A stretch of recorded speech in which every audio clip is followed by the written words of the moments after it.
Hello there, and welcome to the Sleepy Science Channel. Tonight, we are exploring the molten world of lava, the liquid rock that rises from the deep earth and changes the very surface of our planet. Lava is one of nature's clearest reminders that the ground beneath us is not truly still. It moves with surprising force, yet cools into solid stone. And it leaves behind faint traces that tell scientists where it came from and how it got there. This is not only a story of destruction, it is also a story of creation. Lava can make new land, it can reveal hidden chemistry, and it can help us understand worlds far beyond our own. Every cooled flow is a message from beneath the crust. Every eruption gives science a brief look into a place we could never visit directly. If you enjoy these gentle journeys, I invite you to like, subscribe, or share a thought below. It helps others find their way here too, one sleepy soul at a time. But for now, there's nothing you need to do but relax. Let your shoulders soften. Allow your breathing to slow. And as your mind begins to loosen its grip on the day, join me as we explore this volcanic world together. Let's begin. Lava is Earth's inner heat, suddenly visible at the surface. Most of the planet's heat stays hidden, locked far below our feet, where pressure is immense and rock behaves in ways we rarely imagine. Yet during an eruption, a small part of that secret world breaks through. What had been buried in darkness becomes visible, moving across the surface as molten rock. It is not simply fire coming out of a mountain. It is material from Earth's deep interior, carrying clues about pressure, temperature, chemistry, and the long, restless motion of the planet. Scientists can study a fresh flow and learn what kind of rock melted, how much gas it held, and how it changed on the way upward. For anyone watching from a safe distance, the sight is both beautiful and unsettling. It reminds us that Earth is not a cold ball of stone. Beneath its solid skin, heat is still rising, rock is still shifting, and the planet is still remaking itself. Some lava flows can outrun a person on steep ground. People often imagine lava as something slow, heavy, and almost patient. That is often true on flat land, where many flows creep forward at walking speed or less. But slope changes everything. When very fluid lava pours down a steep volcano, gravity can pull it forward with alarming speed. In rare cases, the front of the flow may move faster than a person can safely run, especially when the ground is uneven and the air is filled with heat. This is why experts never treat lava like a simple glowing stream. It can thicken, split, surge, or drain through hidden channels before reappearing somewhere unexpected. The danger is not only the motion itself, it is the fact that the landscape around it becomes hostile very quickly. Vegetation can ignite nearby. Roads can be cut off. Escape routes can disappear. A lava flow may look slow from far away, but on the ground, distance can shrink frighteningly fast. Lava can build brand new land where ocean used to be. When molten rock reaches the sea, it enters one of the most dramatic construction zones on Earth. The water flashes into steam, the surface chills into glass, and new fragments pile up along the shoreline. Over time, repeated flows can push the coast outward and create fresh ground where waves once rolled. This new land may look solid almost immediately, but it can be dangerously unstable. Beneath the dark crust, hot rock and loose debris may sit above surf, steam, and hidden cracks. Pieces can collapse without warning, sending new material into the water and triggering bursts of steam and shattered glass. Still, this process is one of the clearest ways to watch a planet grow in real time. Maps can become outdated in a single eruption. A coastline that people knew for generations can change shape within days. The sea removes, the volcano supplies, and between them, a new edge of the world appears. The same lava that destroys homes can create fertile soil. At first, a fresh flow seems like the end of a landscape. It buries gardens, roads, fields, and buildings beneath hard black stone. Yet the story does not stop there. Over years, rain, heat, microbes, and plant roots begin to break the rock down. Minerals locked inside the lava slowly become available to living things. Basalt in particular can release nutrients that help support rich soils once enough organic matter builds up. This is one reason volcanic regions often become famous for farming long after eruptions have passed. Grapes, coffee, bananas, and many other crops can thrive on old volcanic ground, depending on climate and water. The transformation is slow, but it is powerful. What arrives as devastation can become a foundation for new life. Lava does not care what it covers, yet the planet has ways of folding even harsh change back into growth. In that sense, a flow can be both an ending and a beginning. Earth is not the only world where lava erupts. Volcanism is a planetary language, and Earth is only one speaker. Across the solar system, scientists have found evidence of molten material shaping other worlds. The Moon has vast dark plains that formed from ancient lava, flooding low basins. Mars holds enormous volcanoes, including the immense Olympus Mons, whose scale reveals a very different volcanic history from our own. Venus appears to be covered by broad volcanic plains, with signs that its surface has been renewed by eruptions in the past. Most astonishing of all is Io, a moon of Jupiter, where volcanic activity is happening right now on a scale unlike anything seen on Earth. Its interior is squeezed and stretched by Jupiter's gravity, creating enough heat to drive constant eruptions. These discoveries changed how scientists think about planets. A world does not need forests, oceans, or weather to have a story. If its interior can melt and rise, its surface can be rewritten by lava. Some ancient lava was so hot it almost flowed like water. Early Earth was a very different planet, and some of its lava reveals just how extreme those conditions were. Certain ancient rocks called komatiites formed from eruptions far hotter than most modern lava. They were rich in magnesium and so fluid that they may have raced across the surface in thin, fast-moving sheets. To geologists, these rocks are more than curiosities. They are evidence that Earth's interior once held much more heat than it does today. Their unusual crystal textures show rapid cooling from temperatures rarely reached by present-day eruptions. Holding a piece of komatiite is like holding a message from a younger planet, when the mantle was hotter and the rules of volcanic behavior were different.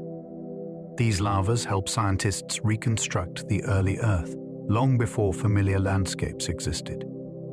They suggest a world with more intense internal energy, where molten rock could move with a freedom that modern volcanoes almost never show. Lava can freeze into glass before crystals have time to grow. Most rocks contain crystals that grew as molten material cooled. But cooling can happen so quickly that atoms do not have time to arrange themselves into orderly patterns. When that happens, lava becomes natural glass. Obsidian is the best-known example, forming as a smooth, dark material with edges that can be sharper than steel blades. For ancient people, this made it precious. It could be shaped into tools, points, and ceremonial objects with remarkable cutting power. To scientists, volcanic glass is also useful because it preserves details of an eruption almost instantly. Tiny bubbles and chemical traces can remain locked inside, offering clues about gases and magma conditions. Glassy lava often forms when molten rock meets water or air fast enough to shock its surface into stillness. In that sudden change, liquid becomes solid without the slow architecture of crystal growth.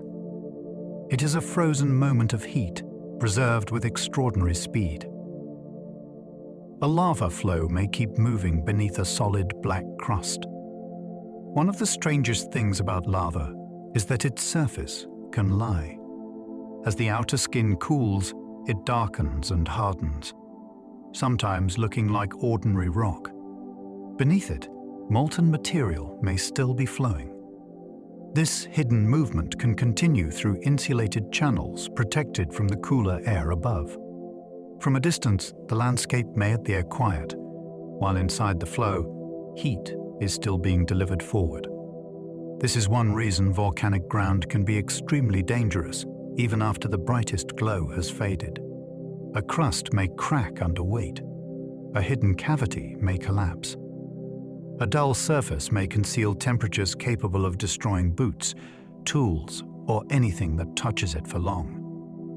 Scientists study these crusts because they control how far lava can travel. A well-insulated flow loses heat more slowly, allowing molten rock to keep advancing after the surface seems finished. What looks like an ending can still be moving underneath. The ocean can turn lava into steam, glass, and new rock. When molten rock meets seawater, the contrast is extreme. One side is scorching liquid from inside the earth. The other is cold water able to absorb heat with astonishing speed. The encounter creates violent change. The lava's surface chills almost instantly into glassy fragments, while nearby water expands into steam. That expansion can be forceful enough to blast apart new rock, throwing fine particles into the air. Underwater, the same process can form rounded pillow shapes as fresh lava pushes through a chilled outer skin. Along shorelines, loose volcanic fragments may gather into new deposits that waves reshape almost at once. The chemistry also changes, because seawater can react with hot glass and minerals. This meeting of heat and water is both creative and hazardous. It builds coastlines, feeds black sand beaches, and produces new seafloor. Yet it can also release acidic steam and sharp particles, proving that creation can be dangerous up close. Lava reveals that our planet is still alive inside. A world with no inner heat would be geologically quiet in a very different way. Mountains would erode without replacement, seafloors would stop renewing, and many deep processes that shape the surface would fade. Lava shows that Earth has not reached that state. Its interior still stores heat from formation, from radioactive decay, and from the slow movement of dense material within the planet. When molten rock erupts, it gives us visible proof of that inner activity. The eruption itself may last days, months, or years, but it belongs to a much larger system that operates across immense time. Mantle currents, crustal weakness, and stored gases all help create the moment when rock finally reaches the air. This is why lava feels so compelling. It is not just a surface event. It is a sign that the planet beneath us is active, powered from within, and still capable of making new geology while we watch. Lava begins as magma before it reaches open air. Before molten rock erupts, it has a different name and a hidden life underground. Magma forms when parts of the crust or mantle melt, often because of rising heat, changing pressure, or the addition of water-rich fluids deep below. It can gather in chambers, squeeze through cracks, and mix with other molten material before it ever reaches the surface. During that journey, it may grow crystals, absorb gases, or change chemistry by melting surrounding rock. These underground changes help decide what kind of eruption will happen. Some magma is fluid and gas pur, which makes flowing more likely. Other magma is sticky and gas-rich, which can make pressure build dangerously. The change in name from magma to lava marks a simple boundary, but the story behind it is anything but simple. By the time molten rock appears at the surface, it has already traveled through a hidden volcanic system full of pressure, heat, and chemical change. Basalt lava is the most common lava on Earth. Most of the volcanic rock made on our planet is basalt, even though much of it forms where people never see it.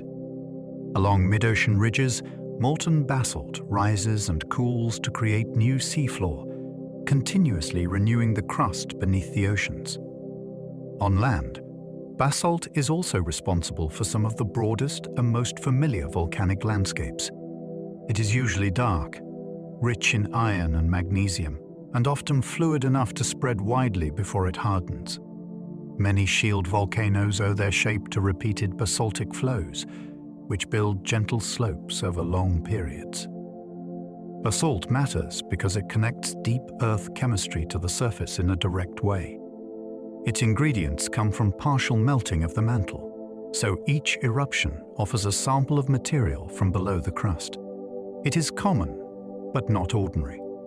Basalt is the planet's great resurfacing material, quietly forming ocean floors, islands, plateaus, and volcanic plains across the world.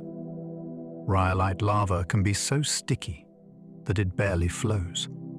Not all molten rock behaves like a glowing river. Rhyolite is rich in silica, which makes it extremely viscous compared with basalt.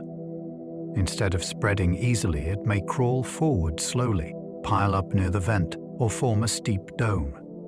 That stiffness can make eruptions especially dangerous because gases struggle to escape through the thick molten material. Pressure may rise until the system breaks open in explosive bursts. Even when rhyolite does move as a flow, its surface can fracture into jagged blocks, while hotter material pushes from inside. The result is a rough, heavy advance that looks less like liquid and more like a moving wall of broken stone. Rhyolite also has a remarkable connection to volcanic glass because rapid cooling of silica-rich lava can form obsidian. Its slow motion can seem less dramatic than fountains of runny lava, but its hidden pressure and stubborn movement make it one of the most fascinating volcanic materials on Earth. Andesite lava often builds steep volcanoes above subduction zones. Some of the world's most famous volcanic mountains are shaped by andesite. This lava is common where one tectonic plate sinks beneath another, carrying water and altered minerals into the mantle. That added water helps generate magma, which rises through the crust and changes as it moves. The result often has a medium level of silica, making it thicker than basalt, but not usually as stiff as rhyolite. Andesite can build layered volcanoes through repeated eruptions of lava, ash, and broken rock. These volcanoes often grow steep because the material does not spread as far as very fluid lava. Many sit along the edges of oceans where subduction zones trace great arcs around the planet. Their eruptions can be complex, shifting between flowing lava and explosive activity as gas and magma conditions change. Andesite tells a story of collision and recycling. It is rock born from the meeting of plates where the surface of Earth is pulled back into its depths. Lava gets its color from heat, not from fire. The glow of molten rock is not a flame burning in the usual sense. It is incandescence, which means the material shines because it is extremely hot. As temperature rises, objects begin to emit visible light, first dull red, then brighter orange, and sometimes yellow-white at the hottest visible levels. A blacksmith's metal shows the same principle, and so does the filament of an old light bulb. Lava may contain gases that burn at the surface, but the main glow comes from the molten rock itself. This is why a cooling flow can fade from bright orange to deep red and then to black, even while it remains dangerously hot. The color tells observers something about temperature, though it is not a perfect measurement. Cameras can mislead, and crusts can hide hotter interiors. Still, the glow is a powerful signal. It turns heat into visible information, allowing human eyes to read a little of the energy inside the flow. Red lava is cooler than orange or yellow lava. Color can act like a rough thermometer when molten rock is exposed. A deep red glow usually means the material is still very hot, but not as hot as brighter orange or yellow regions. This difference matters because lava is not the same temperature everywhere. The surface cools quickly when it meets air, while cracks can reveal hotter molten material underneath. A flow front may look dark and crusted, yet a fresh break can suddenly show a brighter interior. At night, these color differences become easier to see. Scientists use more precise instruments, but experienced observers can still learn from the glow. The shift from yellow to orange to red often marks the loss of heat as the lava moves away from its source. Eventually, the visible light fades, although the rock may still remain hot enough to cause serious burns. The color is beautiful, but it is also a warning written in heat. Some lava can glow faintly even in daylight. Bright sunlight can hide the glow of molten rock, which is why lava often looks most spectacular after dark. Yet very hot exposed lava may still show color during the day, especially inside cracks, vents, or fresh breakouts. The glow can appear softer and less dramatic, but it reveals that the rock is emitting visible light from heat alone.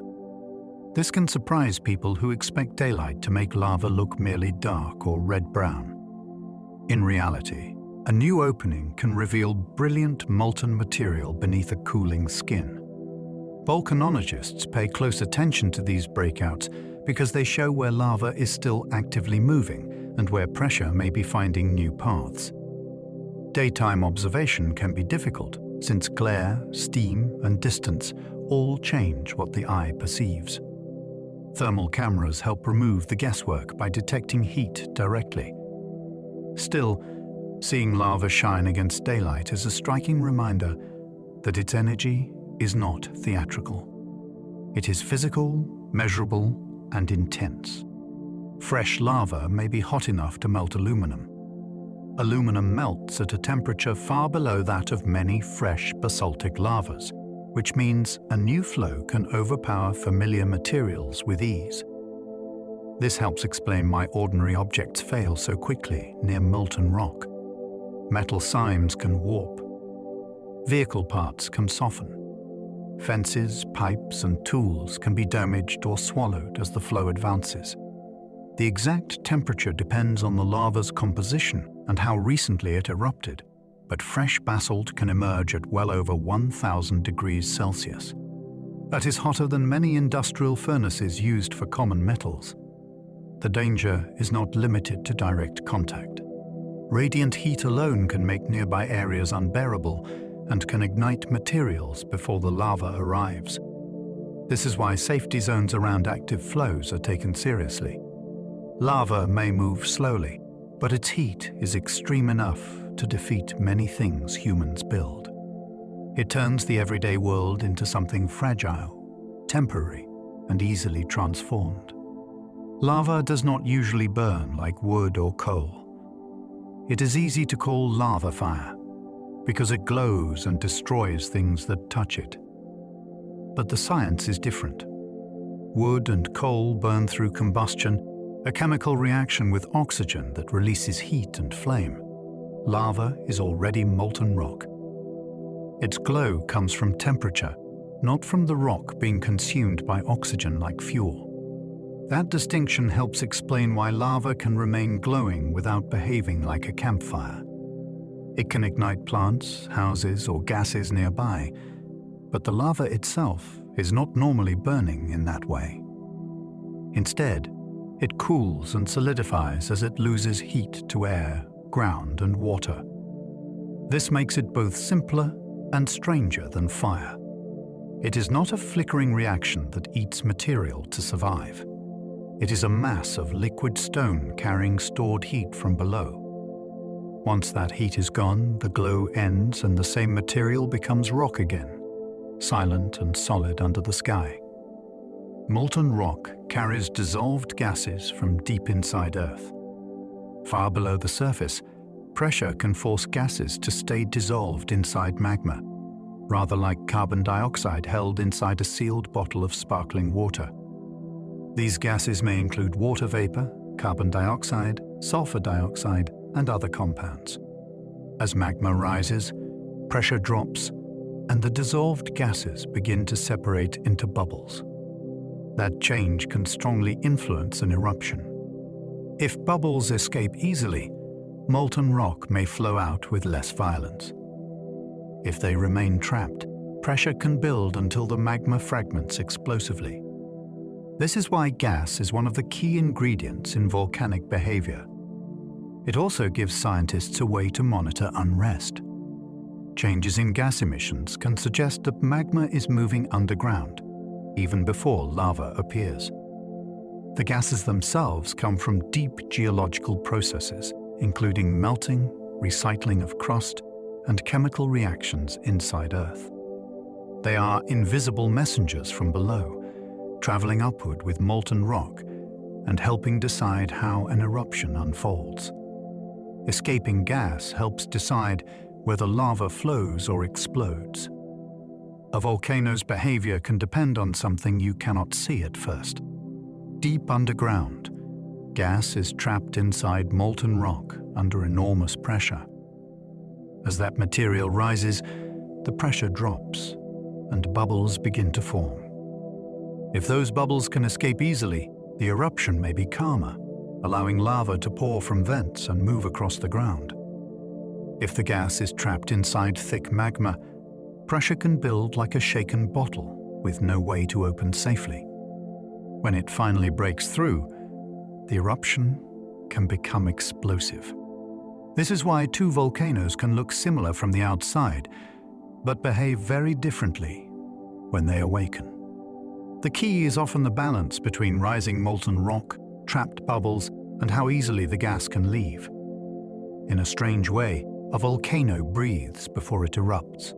Its gases reveal tension, movement, and pressure long before the surface shows the full story. Runny lava often creates broad shield volcanoes like Mauna Loa.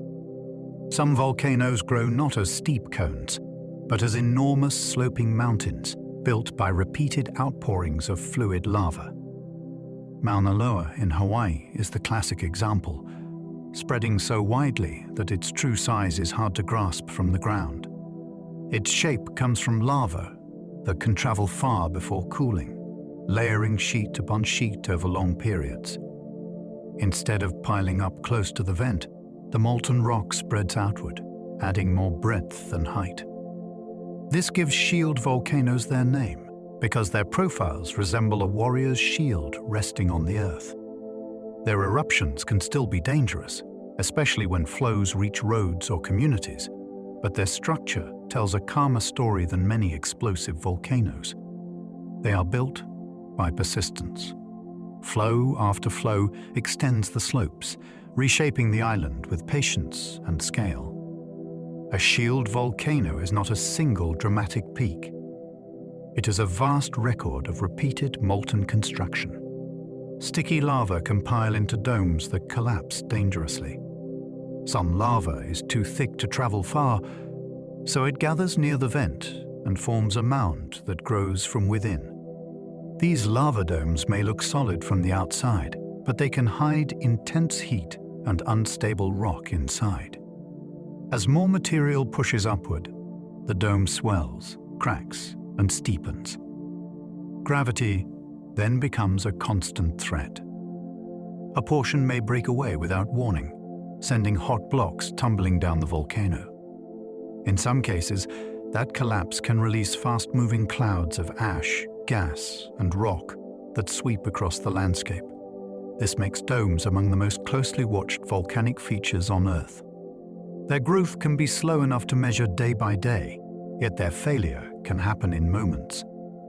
The danger comes from their stubbornness. Instead of flowing outward and relieving pressure, the lava holds together, building a fragile structure where heat, weight, and gravity are always in conflict. Pahoho lava moves beneath a smooth and wrinkled skin. This kind of lava can look almost gentle, with surfaces that fold into ropes, coils, and soft-looking wrinkles. The appearance comes from a thin outer layer cooling while hotter material beneath continues to move. As the inner lava pushes forward, the surface buckles and stretches, creating textures that can resemble twisted cloth or hardened syrup. The name comes from Hawaii, where generations of observers learned to read lava by its form. Pahoho is usually associated with fluid basalt, and it can advance in small lobes that inflate, break open, and feed new tongues of molten rock. Its beauty can be deceptive. A crust may look firm enough to step on while heat remains trapped below. For volcanologists, its surface preserves the story of motion in extraordinary detail. Every fold records direction, pressure, and cooling. It is stone-shaped while still alive with movement, then frozen into a map of its own journey. Our lava advances as a rough river of broken rock. This type of flow is harsh, jagged, and difficult to cross, even after it cools. Its surface is made of sharp, loose fragments that tumble forward as the hotter interior pushes from behind. The sound can be striking, with clinking, grinding, and cracking, as blocks roll over one another. Unlike smoother flows, this one breaks itself apart as it moves. The rough texture forms when lava is somewhat cooler, thicker, or moving under conditions that tear its crust into rubble. In Hawaii, people gave it a name that is often said to echo the discomfort of walking on it with bare feet. For scientists, the difference between this texture and smoother forms is a clue to temperature, flow speed, and internal strain. A single eruption can even change from one style to another as conditions shift. It is a reminder that lava is not one simple substance. It has moods, textures, and changing behavior. Pillow lava forms when molten rock erupts underwater. Far beneath the waves, molten rock does something remarkable. As it enters cold seawater, the outer surface chills almost instantly, forming a flexible skin around the still molten interior. More lava pushes into that skin, inflating it into rounded lobes. These shapes stack and press against one another until they resemble a pile of stone pillows. This is one of the most important lava forms on Earth because it builds huge amounts of oceanic crust. Most people never see it forming, since it often happens deep underwater, but its presence in ancient rocks tells geologists that those rocks were once beneath the sea. Pillow structures can appear in mountain ranges today, lifted far above water by tectonic forces. They are like fossilized evidence of an underwater eruption.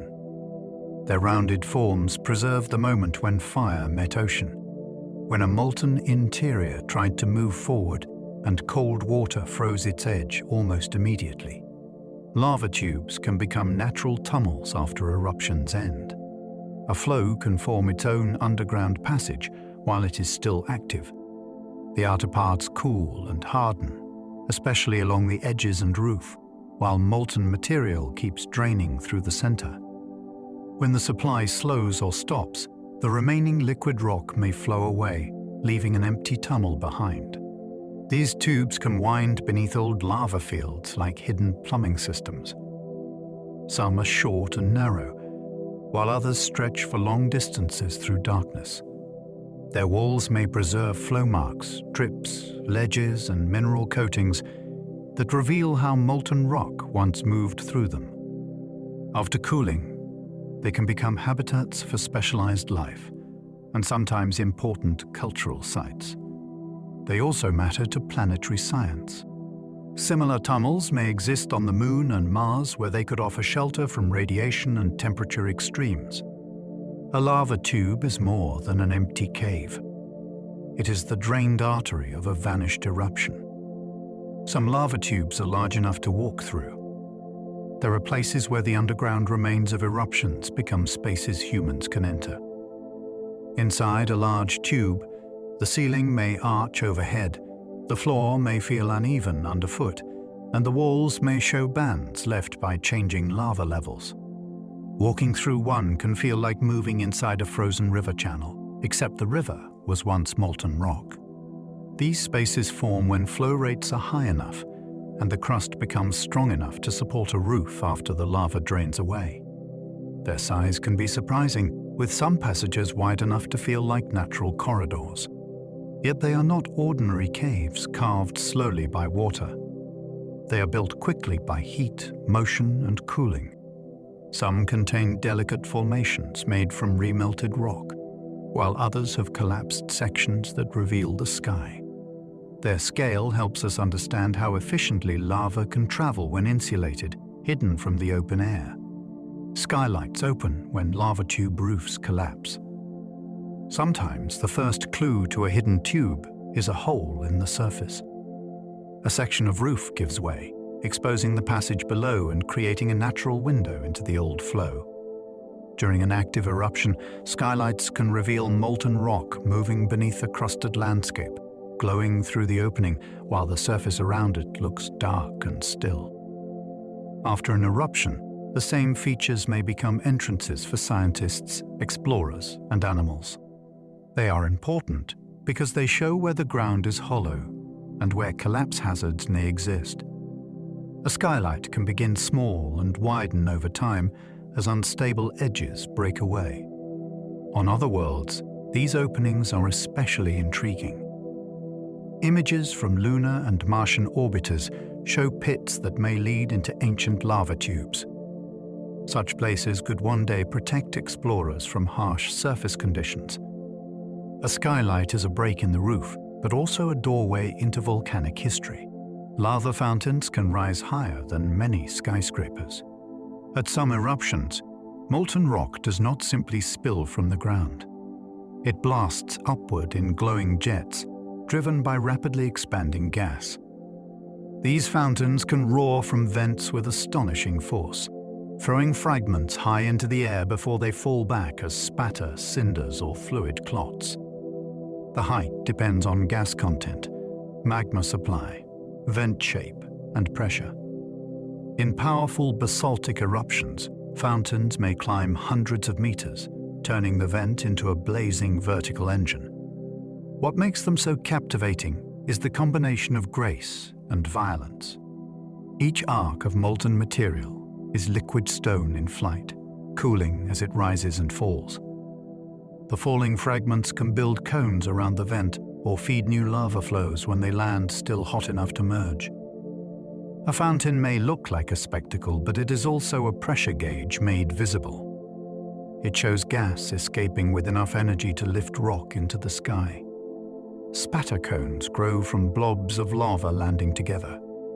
Near a vent, pieces of molten rock can be thrown into the air and fall while they are still soft. When they land, they may stick to earlier fragments instead of bouncing away.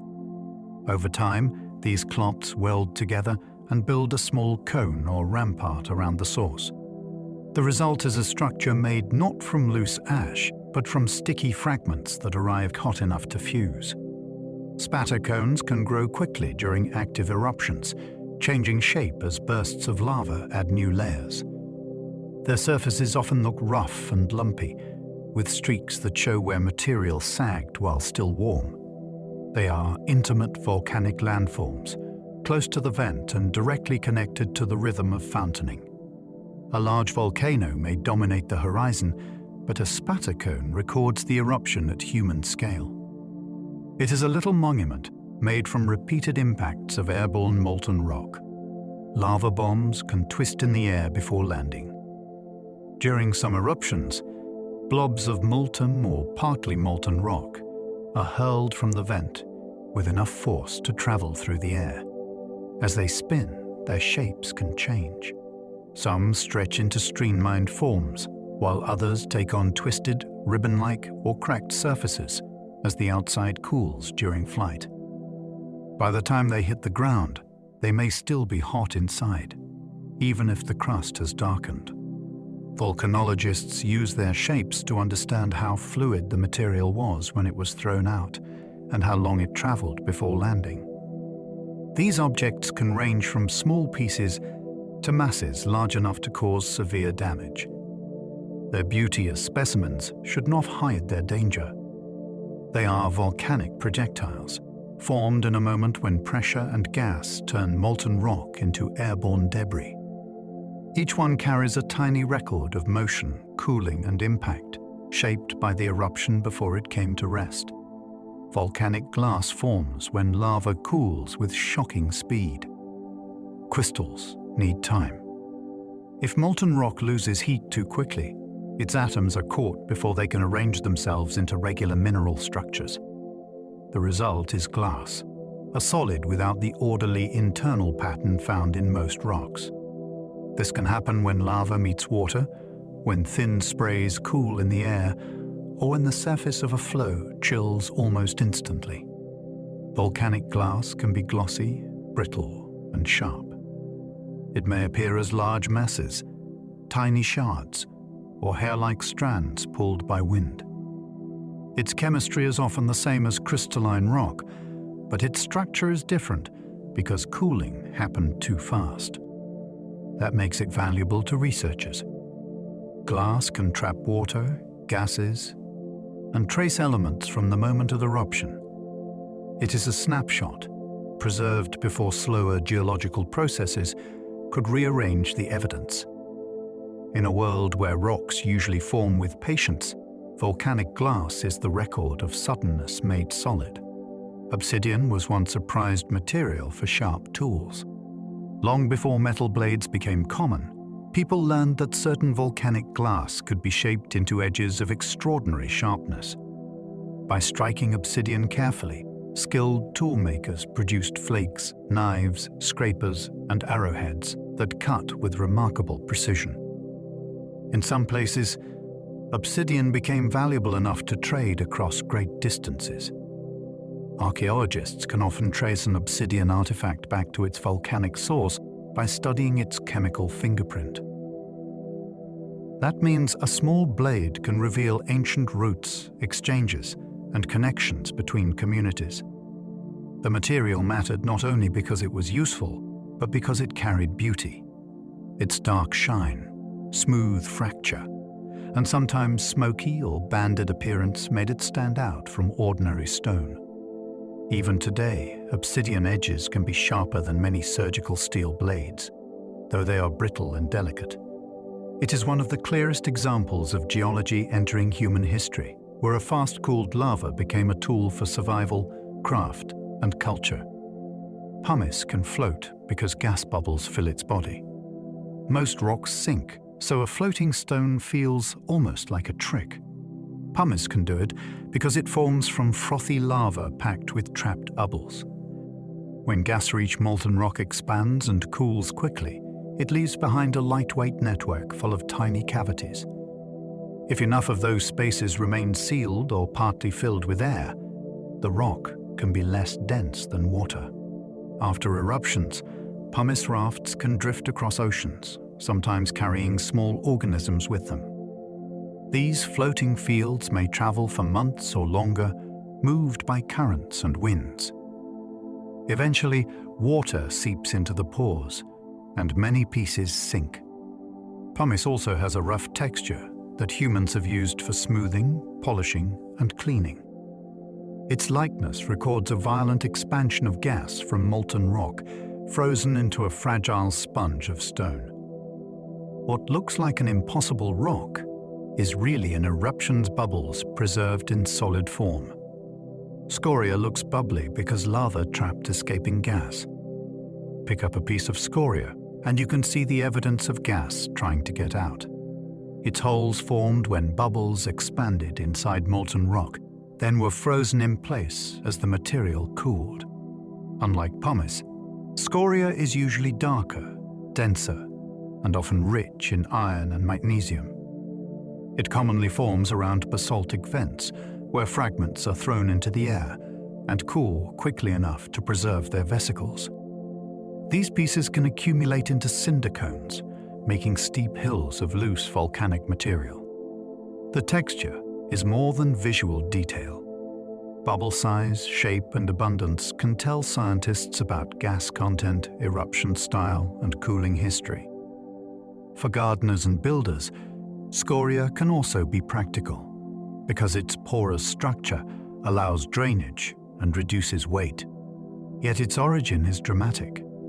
Each hole is a little space once occupied by volcanic gas, caught at the instant molten rock stopped being liquid and became a rough, airy stone. Peel's hair forms when wind stretches lava into threads. In some Hawaiian eruptions, tiny droplets of molten basalt are pulled into long strands as they fly through the air. Wind stretches them while they are still liquid, and they cool into delicate golden or brown fibers. The name honors Peel, the volcano deity of Hawaiian tradition, and it captures the strange fineness of the material. These threads may look soft, but they are glass, and they can be sharp enough to irritate skin and eyes. They often collect downwind from lava fountains, draping across rocks or vegetation in fragile tangles. Their presence tells scientists about fountaining, wind direction, and the fluidity of the erupted material. They are also a reminder that lava does not only form heavy flows and solid blocks. Under the right conditions, molten rock can be drawn into filaments thinner than a human hair.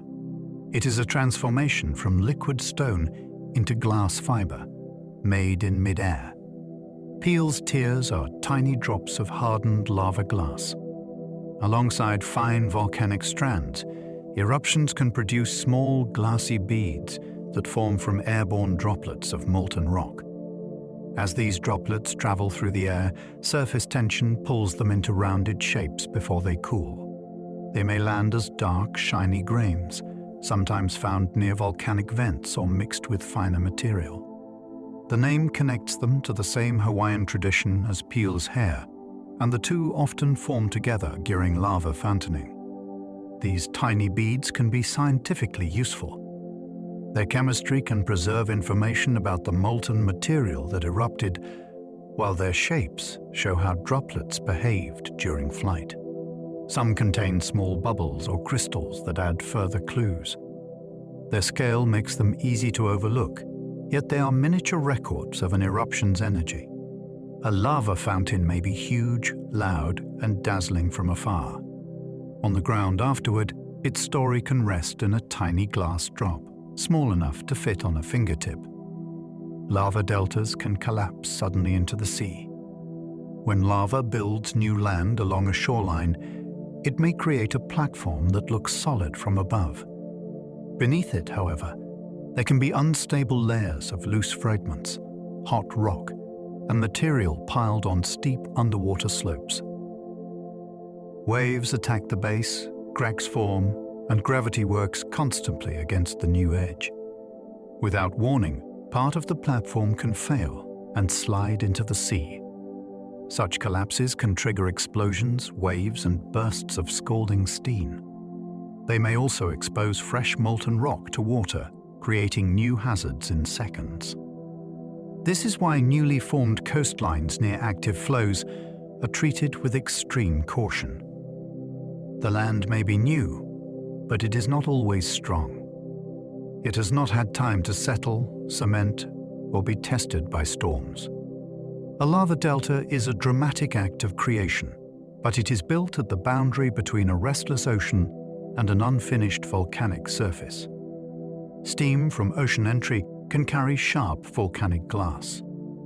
The white plume rising where lava meets seawater can look like ordinary steam from a distance, but it may contain much more than water vapor.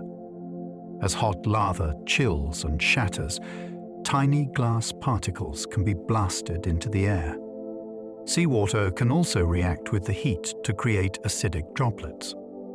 Together, these materials form a plume that can irritate lungs, eyes, and skin. It is sometimes called laze, a blend of lava and haze. The danger can spread downwind, even when people are not close to the glowing flow itself. This makes ocean entries especially deceptive. The scene may appear beautiful with steam billowing above new land, but the air can carry microscopic hazards. Scientists and emergency officials monitor wind direction and access carefully during such events. It is a reminder that lava's danger is not always a wall of molten rock. Sometimes it is a pale cloud filled with invisible hitches. Lava entering water may explode as steam expands violently. Water expands enormously when it turns to steam. If it becomes trapped against or beneath molten rock, that expansion can happen with sudden force. This can blast lava apart, throw fragments outward, and create explosions that are dangerous far beyond the immediate contact point. The process is especially unpredictable because small changes in water access, lava supply, or surface crust can alter the outcome. In some cases, waves wash over hot rock. In others, molten material enters a pond, lake, glacier meltwater, or the sea. The basic hazard is the same. Heat transfers so quickly that water flashes into vapor faster than it can escape gently. These interactions help form fragmented volcanic deposits and glassy particles, but they can also endanger anyone nearby. The dramatic part is not just that lava is hot. It is that water, usually thought of as calming, becomes a powerful explosive agent when heated too fast and confined. Black sand beaches often begin as shattered basalt lava. On many volcanic islands, the shoreline tells a story of rock broken down almost as soon as it is born. Basalt lava reaches the sea, cools suddenly, and fractures into dark, glassy pieces. Waves then grind those fragments smaller, sorting them into grains that gather along the coast. The result can be a beach with deep black sand, warm under sunlight, and striking against white surf. Unlike pale sands made from coral or quartz, these grains are young volcanic material, often rich in iron-bearing minerals. Some black beaches are temporary, because waves may carry the grains away unless new volcanic material keeps arriving. Others persist where local conditions trap the sand in coves or bays. Each grain is a tiny remnant of molten rock meeting water, then being shaped by the ocean. A black sand beach is not just a scenic place. It is a coastline made from the collision of eruption and surf. Fresh lava rock can slowly weather into rich soil. New lava is often bare, hard, and almost lifeless. At first, it offers little shelter and few nutrients that plants can use immediately. Over time, however, weather begins its patient work. Rainwater seeps into cracks. Temperature changes stress the surface. Minerals react with air and moisture. Microbes and lichens help break down the rock, while dust and organic matter collect in small hollows. Gradually, a thin beginning of soil appears. The process may take years in wet climates and much longer in dry ones, but it can transform a harsh surface into ground that supports life. Volcanic soils can become especially productive because lava contains elements such as iron, magnesium, calcium, and potassium.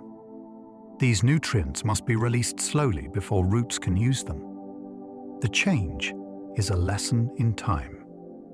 A flow that first seems sterile can become part of a living landscape, not by magic, but through chemistry, weather, and persistence.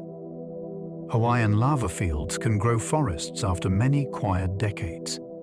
A fresh lava field in Hawaii may look like a black world, sharp, hot, and empty.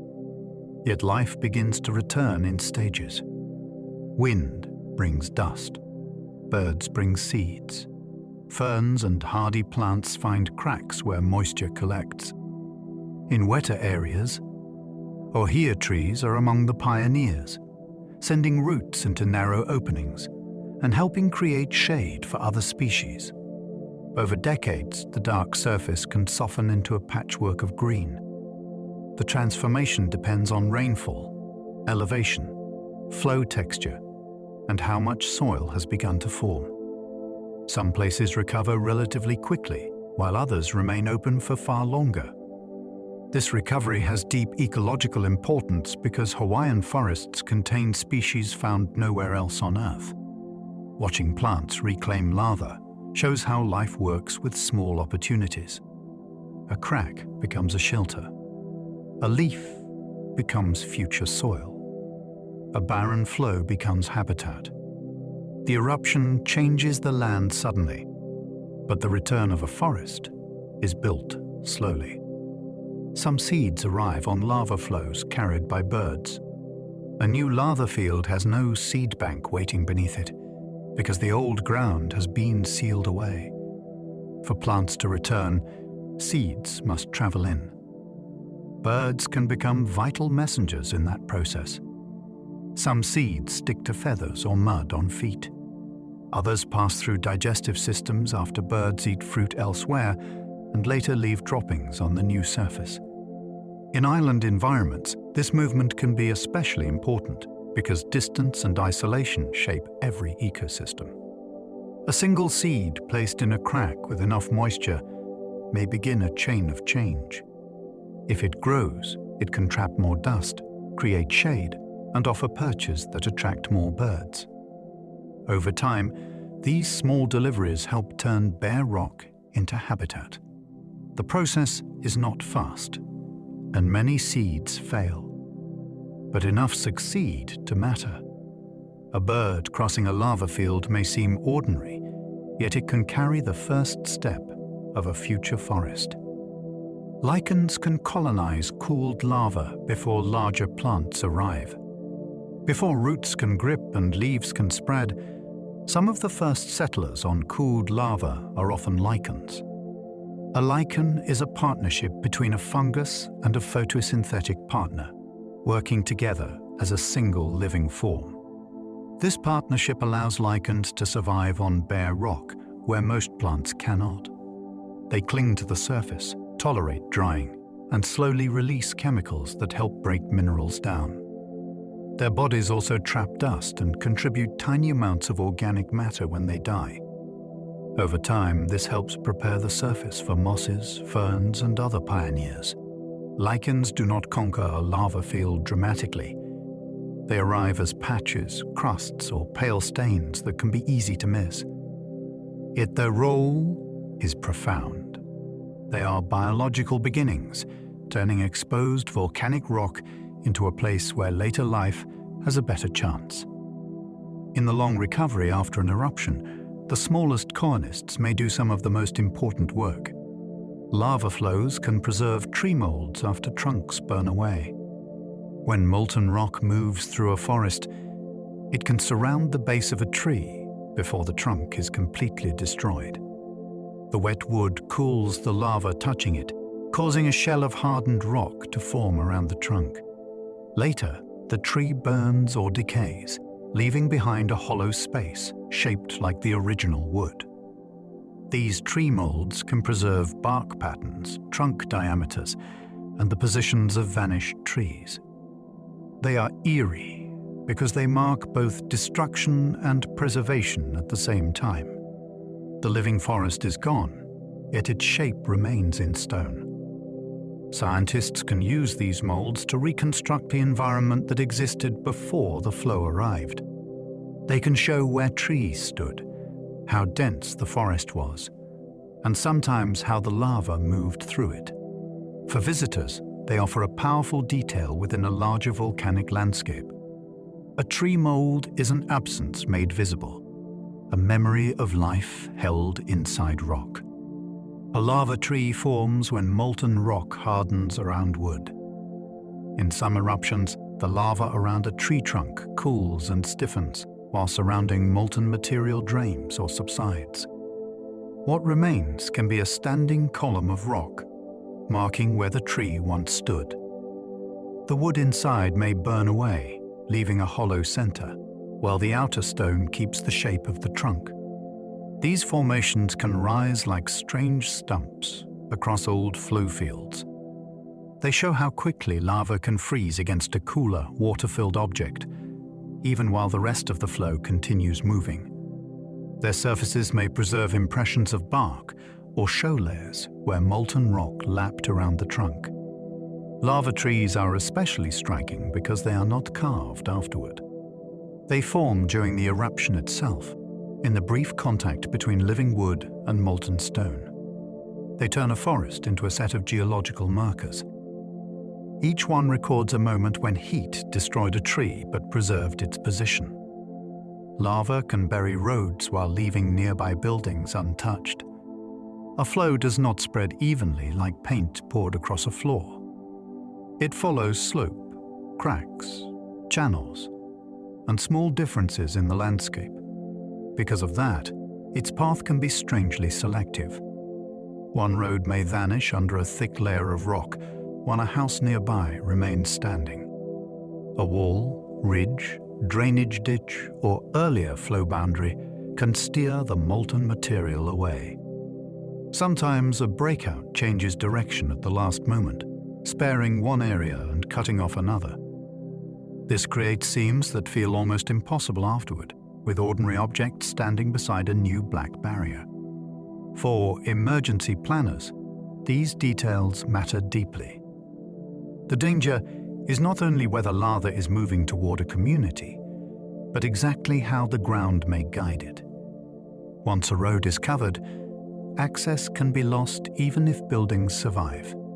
Lava can redraw human geography with unsettling precision, replacing familiar routes with stone and turning short distances into impossible crossings. Slow lava is still powerful because it never needs to hurry. A person watching from far away might underestimate a flow that creeps forward by meters or even centimeters at a time. Yet its power comes from persistence and heat. It does not need speed to destroy a fence, swallow a garden, or cover a street. It keeps advancing as long as molten material feeds it from behind. Anything in its path must withstand not only contact, but sustained heating, crushing weight, and burial. Attempts to stop or divert lava have sometimes been tried, with mixed results, because the moving rock can be thick, heavy, and constantly renewed. Its pace can even make the seam more unsettling. People may have hours to watch it approach, knowing that little can be done once the route is clear. Slow movement gives time for evacuation, which saves lives, but it does not make the flow harmless. Lava proves that force is not always sudden. Sometimes the most unstoppable thing is patient. Lava usually follows valleys because gravity guides its path. A flowing eruption may look wild from a distance, but it often obeys the landscape with surprising discipline. Molten rock moves downhill, seeking the lowest available route, just as water would. Valleys, gullies, and old stream beds can become ready-made pathways that gather the flow and guide it forward. This is one reason hazard maps matter so much near volcanoes. Scientists study slopes, past flows, and drainage patterns to estimate where future lava may travel. The route is not always simple. A flow can thicken, cool, split, or overflow its channel. Yet gravity remains the quiet director behind the motion. Even a small ridge can protect one area, while a shallow dip leads destruction somewhere else. To understand lava, you must learn to read the ground beneath it. The volcano supplies the molten rock, but the landscape writes much of the route, pulling the flow into hollows and guiding it through paths shaped long before the eruption began. Cooling crust can steer lava like banks along a river. As molten rock moves forward, its edges often cool first. Those hardened margins can become natural walls, holding the hotter interior in place and helping the flow stay focused. The result can resemble a river channel, except the banks are built from the lava itself. Once these margins form, They allow the central stream to remain hot and mobile for longer. If the flow rises high enough, it may spill over its own sides and create new branches. If a bank breaks, molten material can suddenly escape into a fresh path. This self-made guidance system is one reason lava behavior can change during an eruption. The flow is not merely using the landscape. It is also building structures that shape its own future movement. Scientists watch these channels closely because a blocked section, a collapse, or an overflow can redirect heat and danger. In a lava field, the flow is both the river and the mason of its banks. Lava channels can carry molten rock for surprising distances. When a flowing stream of molten rock becomes concentrated into a channel, it can stay hot enough to travel much farther than a broad exposed sheet. The channel walls reduce heat loss, and the moving core remains supplied from behind.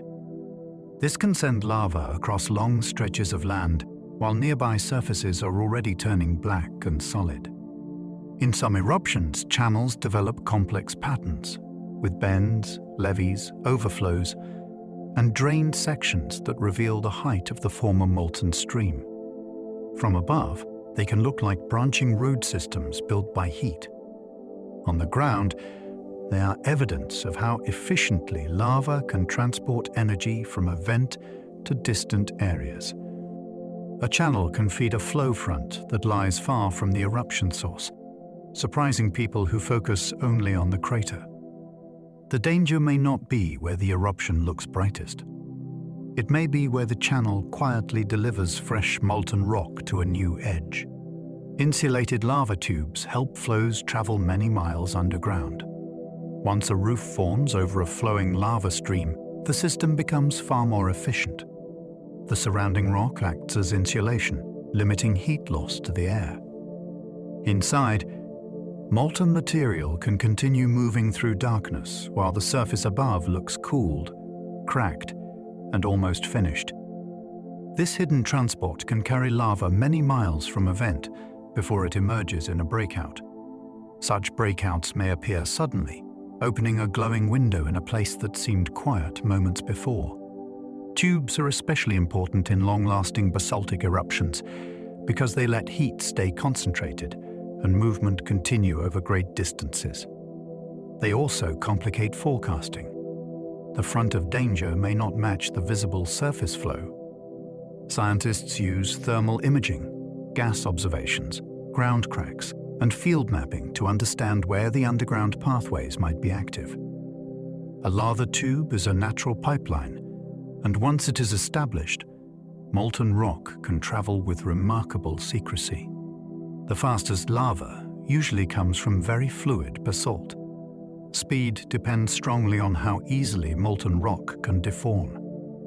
Basalt often contains less silica than many other lava types, which makes it comparatively runny when it is hot.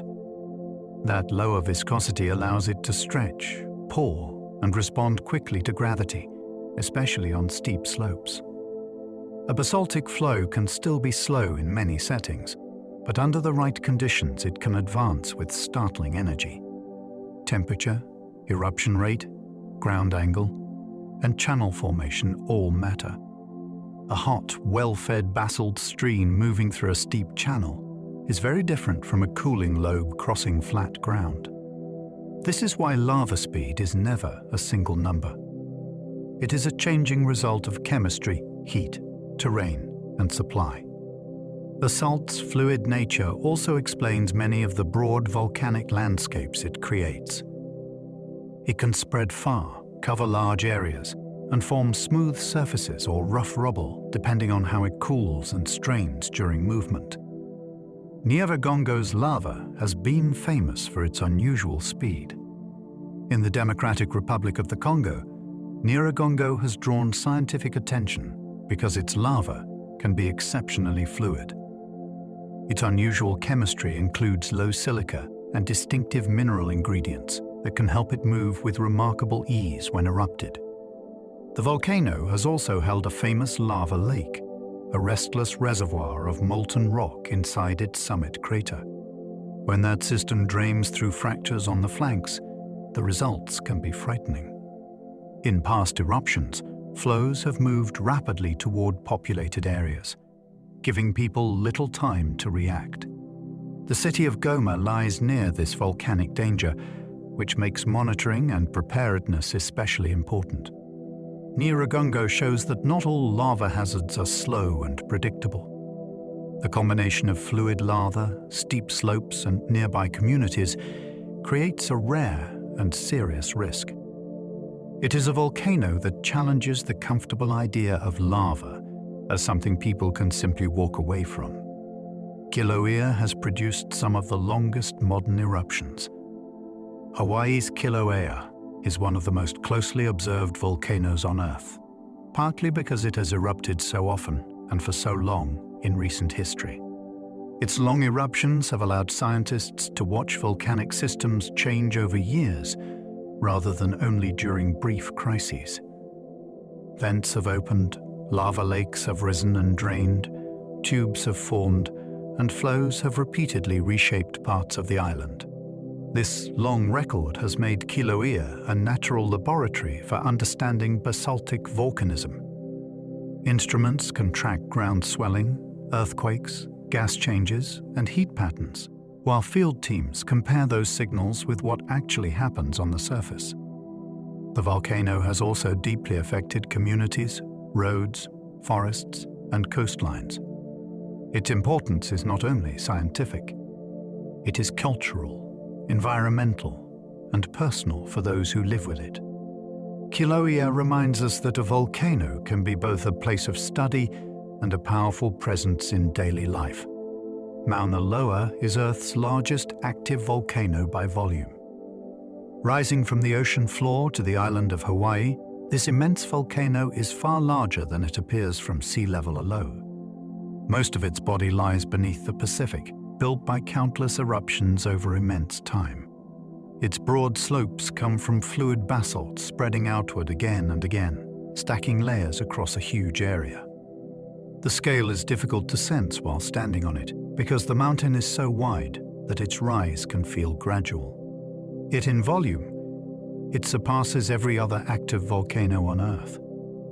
Its eruptions can send flows in different directions depending on where fissures open and how the ground slopes.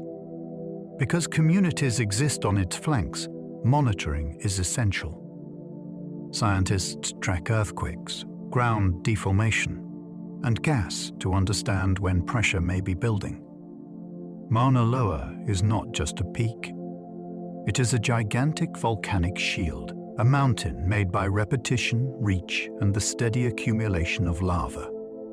Iceland has seen lava erupt from cracks across open ground. Not every eruption begins at a neat summit crater.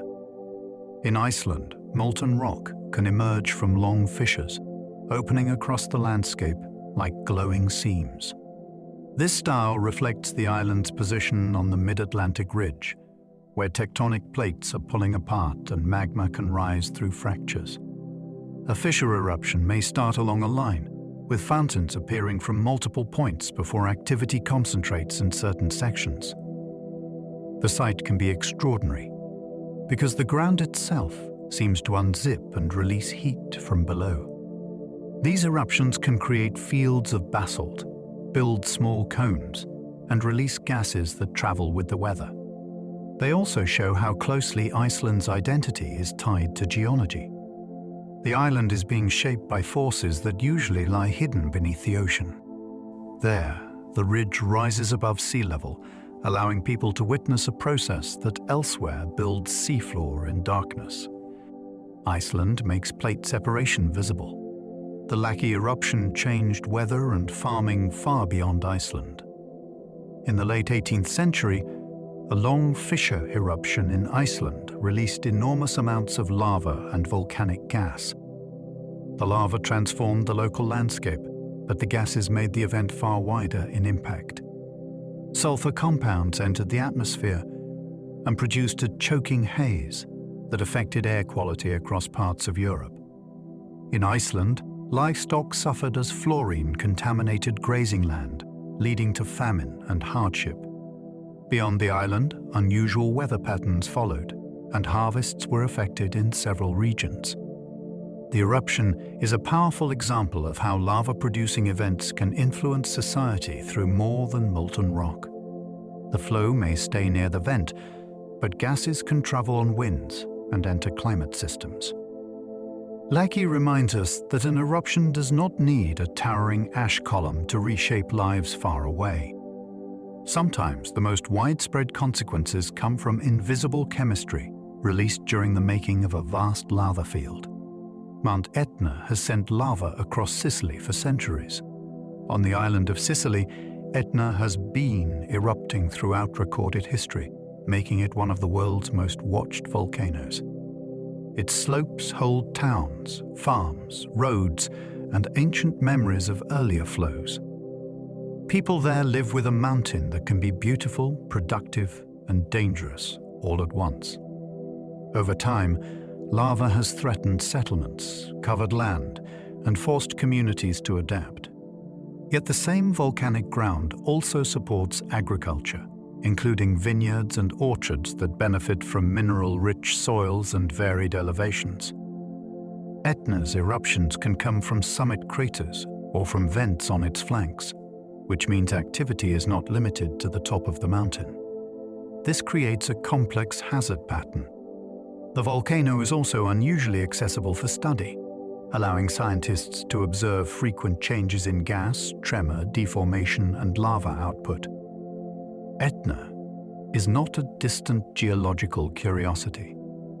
It is a living part of Sicily's landscape, history, and daily awareness. Vesuvius buried ancient towns beneath ash more than lava. The eruption that destroyed Pompeii and Herculaneum is often imagined as a lava disaster, but the tragedy was driven mainly by ash, pumice, and fast-moving volcanic currents. In the year 79, Vesuvius sent a towering column of material into the sky. Falling pumice buried streets and roofs, while later surges of hot gas and debris overwhelmed the area. The result was catastrophic for the people caught there, yet it also preserved a startling record of Roman life. Buildings, paintings, tools, food, and even gestures of daily existence were sealed beneath volcanic deposits. This matters for understanding lava, because it reminds us that volcanoes produce many hazards beyond flowing molten rock. A volcano can be deadly without a single lava stream reaching a town. Vesuvius is a lesson in the variety of eruption behavior. Its most famous destruction came not from glowing rivers, but from a collapsing column and the suffocating weight of volcanic fallout. The Deccan traps covered huge parts of ancient India.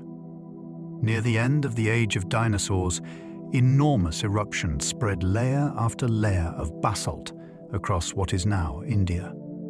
These flows formed the Deccan traps, a vast volcanic province whose stair-like landscapes still reveal stacked sheets of ancient lava. The word traps comes from a term for steps, which fits the terraced appearance left by erosion. This was not a single ordinary eruption. It was a long volcanic episode that released immense amounts of molten rock and gas. Scientists continue to study its timing because it overlapped with a major turning point in Earth's biological history.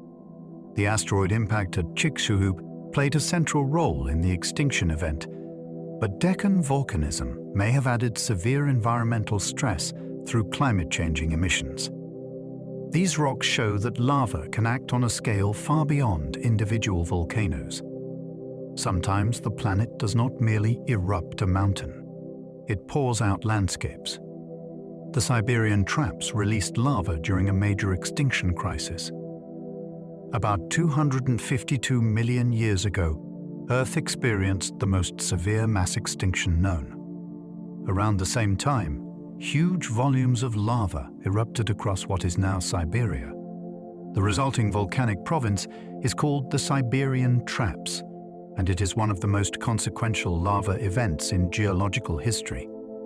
The flows themselves covered enormous areas, but the gases released may have been even more important.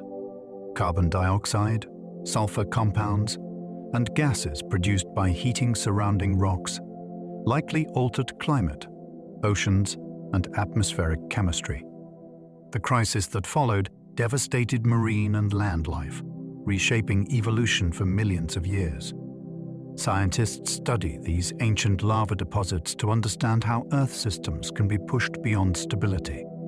The Siberian traps reveal that lava is not always a local force. When eruptions continue on a vast scale, they can influence the entire planet, turning geology into a driver of biological upheaval. Flood basalts can cover landscapes on a continental scale. Most people think of lava as flowing from a volcano and affecting a valley or mountainside. Flood basalts belong to a much larger category. They form when vast amounts of basaltic lava pour from fissures, often over long periods, spreading across huge regions in repeated sheets. Individual flows can cover extraordinary distances, and many layers can stack into plateaus hundreds or thousands of meters thick. These events are rare in human terms, but they have happened several times in Earth's past. They are important because their effects can extend far beyond the area covered by rock. The gases they release can influence climate, ocean chemistry, and ecosystems. The scale is difficult to imagine. Instead of one cone erupting, picture a region opening again and again, sending molten rock across country-sized expanses. Flood basalts show that the planet has modes of volcanism far grander than the eruptions people usually witness. Columbia River basalts once poured across the American Northwest. Across parts of Washington, Oregon, and Idaho lies a volcanic record of astonishing scale. Millions of years ago, basaltic lava erupted from fissures and spread across the landscape in repeated flows. These flows filled valleys, covered older terrain, and created thick sequences of dark rock that can still be seen in cliffs and canyons. Some individual flows traveled remarkable distances, helped by their heat, volume, and fluidity. Later, rivers carved through the layers, exposing the history like pages in a stone book. The Columbia River Basalt Group helps geologists study how large igneous provinces form and how lava behaves when erupted in enormous quantities. It also shaped the region's soils, topography, and groundwater systems. To drive through parts of the Northwest is to cross a landscape built by ancient outpourings. The scenery may now seem settled, but its foundations were laid by molten rock, moving across a continent in repeated waves. Komatiite lava from early Earth was almost unbelievably hot. Komatiites are among the most extraordinary volcanic rocks known because they formed from lava far hotter than almost anything erupted today. They are mostly ancient, dating back to times when Earth's mantle retained much more internal heat. Their chemistry is rich in magnesium, and their textures can include long, blade-like crystals formed during rapid cooling. These rocks tell geologists that early Earth had volcanic behavior unlike the modern planet. The heat allowed the lava to be extremely fluid, capable of flowing in ways that would be rare now. Komatiites are also important because they can host valuable nickel deposits, linking deep Earth history with modern resources. Their very existence is evidence of a younger, hotter world, when the planet's interior released energy more intensely. To study them is to look into a vanished style of volcanism. They are not just old lava. They are surviving fragments of Earth's fiery youth. Ancient ultra-hot lava tells us Earth once cooled differently. The farther scientists look into deep time, the more they find evidence that our planet has changed from within. Extremely hot, ancient lava reveals that the mantle once behaved under higher temperatures than it does today. This matters because Earth has been losing heat since its formation. Radioactive elements still add warmth, but the overall interior has gradually cooled across billions of years. In earlier eras, melting could occur more extensively, and magma could rise with different chemistry and temperature. These conditions affected crust formation, volcanic style, and perhaps even the early atmosphere. Ancient ultra-hot rocks therefore act like thermometers from a planet that no longer exists in the same state. They show that geology evolves, not only at the surface, but in the deep engine below. Earth today may seem intensely active, yet it is cooler than it once was. Those old lavas are reminders that even a planet has a thermal lifetime. Carbonatite lava is made mostly from unusual carbonate minerals. Most lava is built from silicate minerals, so carbonatite is an exception that catches the attention of geologists. Instead of being dominated by silica-rich ingredients, it contains carbonate minerals more commonly associated with limestone. This makes it chemically unusual, and it can behave very differently from familiar basalt or rhyolite. Carbonatite magmas can carry rare elements, including niobium and rare earth elements, which make some ancient carbonatite bodies economically important.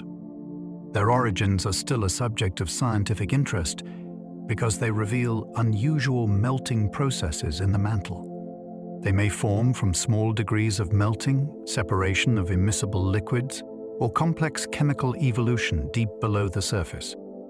To the eye, carbonatite lava can be less obviously dramatic than red rivers of basalt, but scientifically it is remarkable. It shows that molten rock is not limited to the common recipes we expect. Earth's interior can produce rare magmas with chemistry that seems almost improbable. Old Doinio-Lengai erupts lava that can look black when fresh. In northern Tanzania stands a volcano unlike any other active volcano on Earth. Old Doinio-Lengai erupts natrocarbonatite lava, a rare form rich in sodium and potassium carbonates. It emerges at much lower temperatures than typical basalt, so it does not always glow brightly in daylight. Fresh flows can appear black or very dark, moving with a strange fluidity that surprises observers. Because the lava is chemically unstable at the surface, it changes quickly after exposure to air and moisture. Its appearance can transform within days, making the landscape seem to age rapidly. For the Maasai people, the mountain has deep cultural significance, and for scientists, it is a rare window into unusual mantle chemistry. The volcano challenges nearly every simple expectation about lava. It can be comparatively cool, dark when fresh, and chemically unlike the familiar silicate flows found across most volcanic regions. It proves that Earth still has volcanic surprises. Some rare lava weathers from dark grey into pale white. The unusual lava of Old Doinio-Lengai can change appearance with remarkable speed after it erupts. Fresh natrocarbonatite may begin as dark grey or black, but exposure to moisture and air alters its minerals. The surface can turn brown, then pale grey, and eventually almost white. This happens because the carbonate minerals react and break down far more readily than typical silicate lava.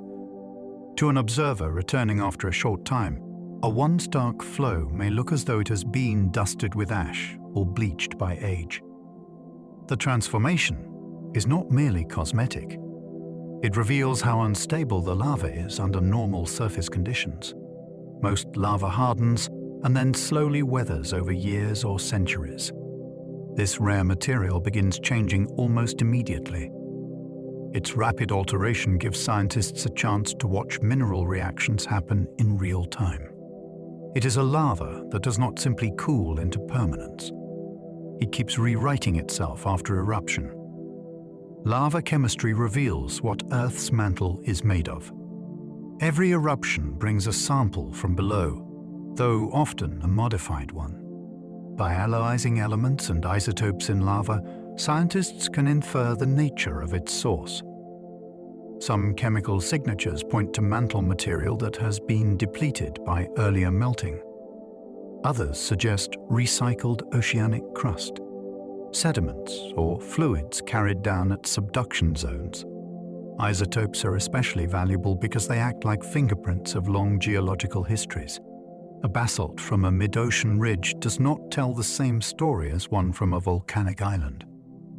Even two lavas that look similar can reveal different origins when tested in a laboratory. This is how molten rock becomes a messenger from places humans cannot drill into directly. The mantle is mostly hidden, but lava lets scientists study its ingredients, temperature, and past mixing. Each sample is a clue from depth, carried upward by eruption and cooled into something that can be held, cut, measured, and understood. Tiny crystals inside lava can record cooling history. A lava flow may look like one solid mass, but under a microscope, it can become a detailed archive. Small crystals grow as molten rock cools, and their shapes reveal the pace and conditions of that cooling. Large, well-formed crystals usually had more time to develop.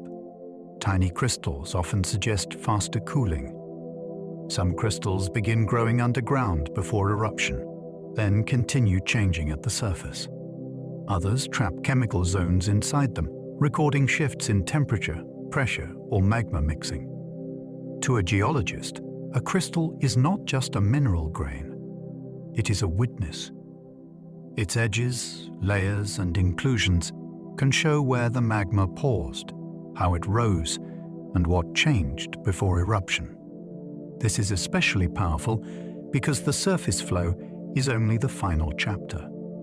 The crystals may preserve earlier events hidden below the volcano. In their small structures, they hold a timeline written in chemistry and shape. Gas bubbles in lava can reveal pressure from eruption depth. Bubbles are not random holes.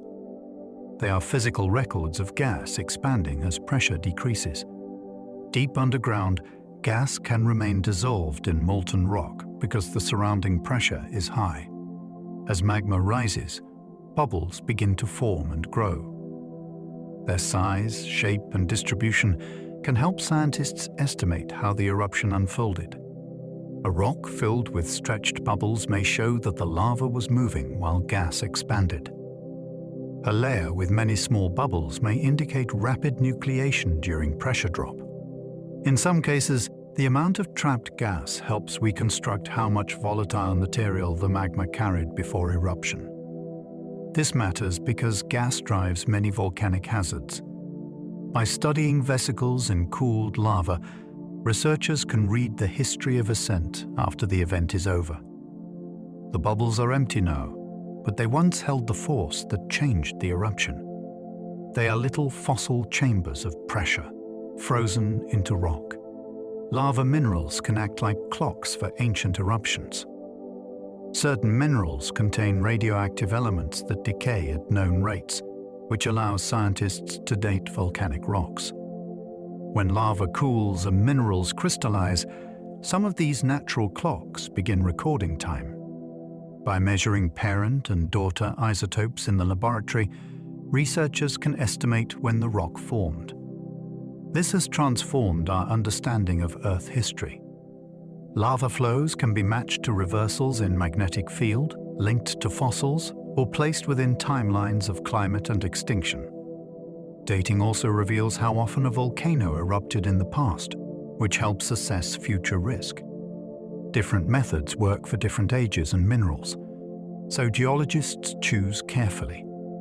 A fresh-looking rock may be thousands of years old, while an eroded flow may belong to a much older chapter. Without radiometric dating, volcanic landscapes would be far harder to interpret. These minerals let scientists turn stone into time, giving ancient eruptions a place in the planet's calendar.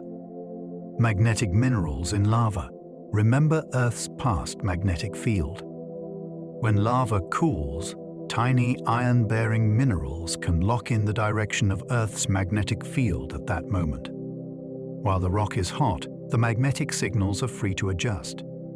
As it passes below a critical temperature, the minerals become fixed, preserving a snapshot of magnetic north, as it was when the flow solidified. This record is immensely important because Earth's magnetic field has shifted and even reversed many times. By studying lava flows of different ages, scientists can reconstruct these changes across geological history. The same principle helped reveal patterns on the ocean floor, where stripes of normal and reversed magnetism mirror each other on either side of spreading ridges. A cooled flow therefore holds more than evidence of heat. It stores a compass reading from the past. Each magnetic grain points back to an invisible planetary force, frozen into place when molten rock became stone. Lava helped prove that continents and seafloors move. For much of scientific history, the idea that continents drifted seemed difficult to prove. Lava helped change that. On the seafloor, basalt forms at mid-ocean ridges and records Earth's magnetic field as it cools. Scientists discovered parallel magnetic stripes on both sides of ridges, showing alternating periods of normal and reversed polarity. The pattern made sense only if new crust was forming at the ridge and moving outward over time. This was one of the key pieces of evidence for seafloor spreading, which became central to plate tectonics. Lava also records ages that grow older away from ridges, reinforcing the same conclusion. The ocean floor was not ancient and fixed. It was being made and carried sideways. This discovery transformed geology. Mountains, earthquakes, volcanoes, and ocean basins suddenly became parts of one connected system.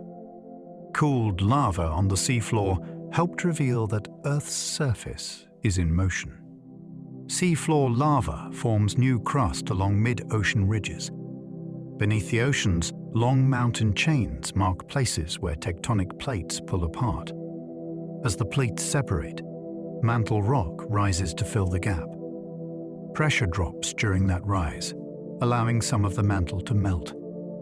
The resulting basaltic magma erupts or solidifies near the ridge, adding new material to the oceanic crust. Much of this happens in darkness, under enormous pressure, far from human sight. Yet it is one of the most important construction processes on Earth. The crust formed there slowly moves away from the ridge, carrying a record of age, chemistry, and magnetism. This continuous renewal balances the destruction of older oceanic crust at subduction zones. Without it, the shape and behavior of our planet would be completely different. Mid-ocean ridges are not just underwater mountains. They are global seams where Earth manufactures new seafloor, one eruption and intrusion at a time. Underwater lava creates most of Earth's new volcanic rock. The majority of volcanic production does not happen in dramatic eruptions watched from land. It occurs beneath the sea, where basaltic lava and magma build oceanic crust along ridges and submarine volcanoes. Because the oceans cover so much of the planet, the hidden volcanic system below them is immense. Fresh material erupts into cold seawater, cools quickly, and becomes part of the seafloor. Some eruptions form pillows, some create sheet flows, and much magma never reaches open water because it solidifies within the crust. Together, these processes generate more new volcanic rock than land eruptions do. This changes the way we imagine volcanism. The most active volcanic environment on Earth is largely invisible, muffled by kilometers of water. Ships, submersibles, sensors, and seafloor mapping have opened only parts of this world to study. Under the ocean, the planet is constantly building itself, not with spectacle, but with hidden persistence. Hydrothermal vents can rise near fresh seafloor lava. When seawater seeps into cracks in newly formed ocean crust, it can be heated by nearby magma or still hot rock. The water reacts with minerals, gathers dissolved chemicals, and rises back to the seafloor through vents. Some vents release dark, mineral-rich fluids that look like smoke, though they are actually hot water carrying tiny particles. These systems can support ecosystems that do not depend on sunlight. Microbes use chemical energy from the vent fluids, and larger animals depend on those microbes directly or indirectly. This connection between lava, seawater, and life is one of the most astonishing discoveries of modern ocean science. A fresh volcanic landscape on the seafloor may seem barren at first, but heat and chemistry can create opportunity. Hydrothermal vents show that lava does more than make rock. It can help power habitats in complete darkness, where life gathers around the warmth and chemistry of Earth's interior. Lava on the ocean floor helps power strange, deep life. Far below sunlight, fresh volcanic rock can become part of an unexpected living system. When seawater circulates through hot crust, it carries dissolved minerals back into the ocean, creating chemical energy that microbes can use. These microbes form the base of communities that seem almost alien compared with surface life. Instead of depending on plants and sunlight, they depend on reactions involving sulfur, hydrogen, methane, iron, and other substances released from heated rock. Larger creatures can gather around these hidden energy sources, supported by microscopic life that turns geology into food. This connection changes how we think about habitability. Life does not always need a sunny surface or a familiar environment.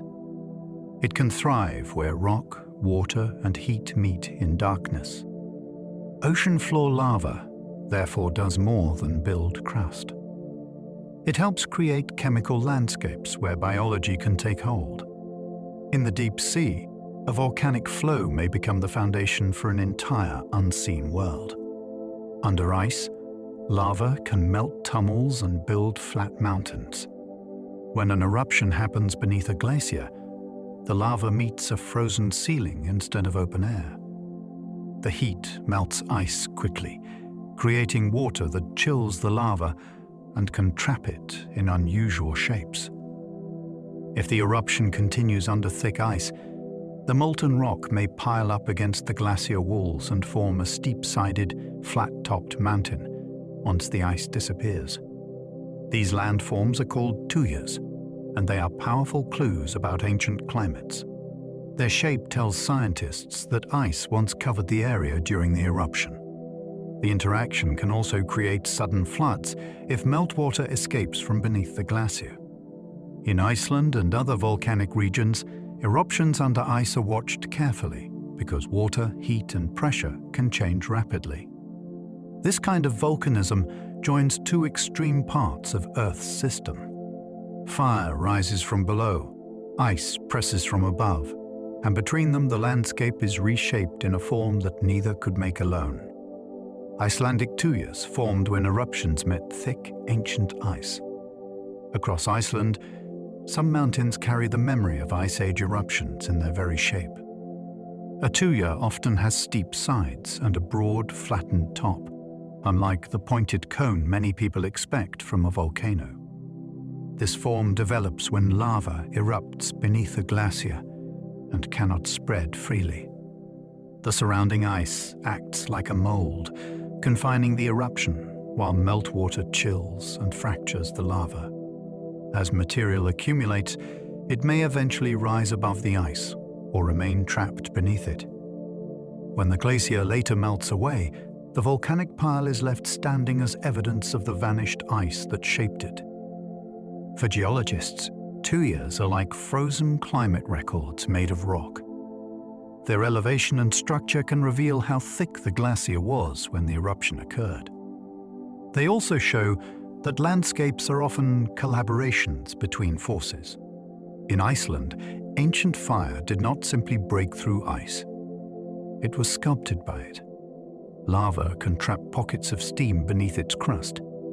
A cooling flow can look sealed and solid, while unstable spaces remain inside. If water is present, it may turn to steam and become trapped beneath the hardened surface. Pressure can then build in pockets hidden from view. When the crust cracks or collapses, steam may escape suddenly, throwing hot fragments and dust into the air. This can happen where lava moves over wet ground, crosses shallow water, or buries vegetation that releases moisture as it heats. The hazard is easy to underestimate because the surface may no longer be glowing. The danger comes from the invisible pressure held within the flow. Scientists and emergency workers treat new lava fields carefully for this reason. Even after the main advance slows, the interior can remain hot enough to drive reactions for a long time. Steam pockets remind us that cooling lava is not always finished.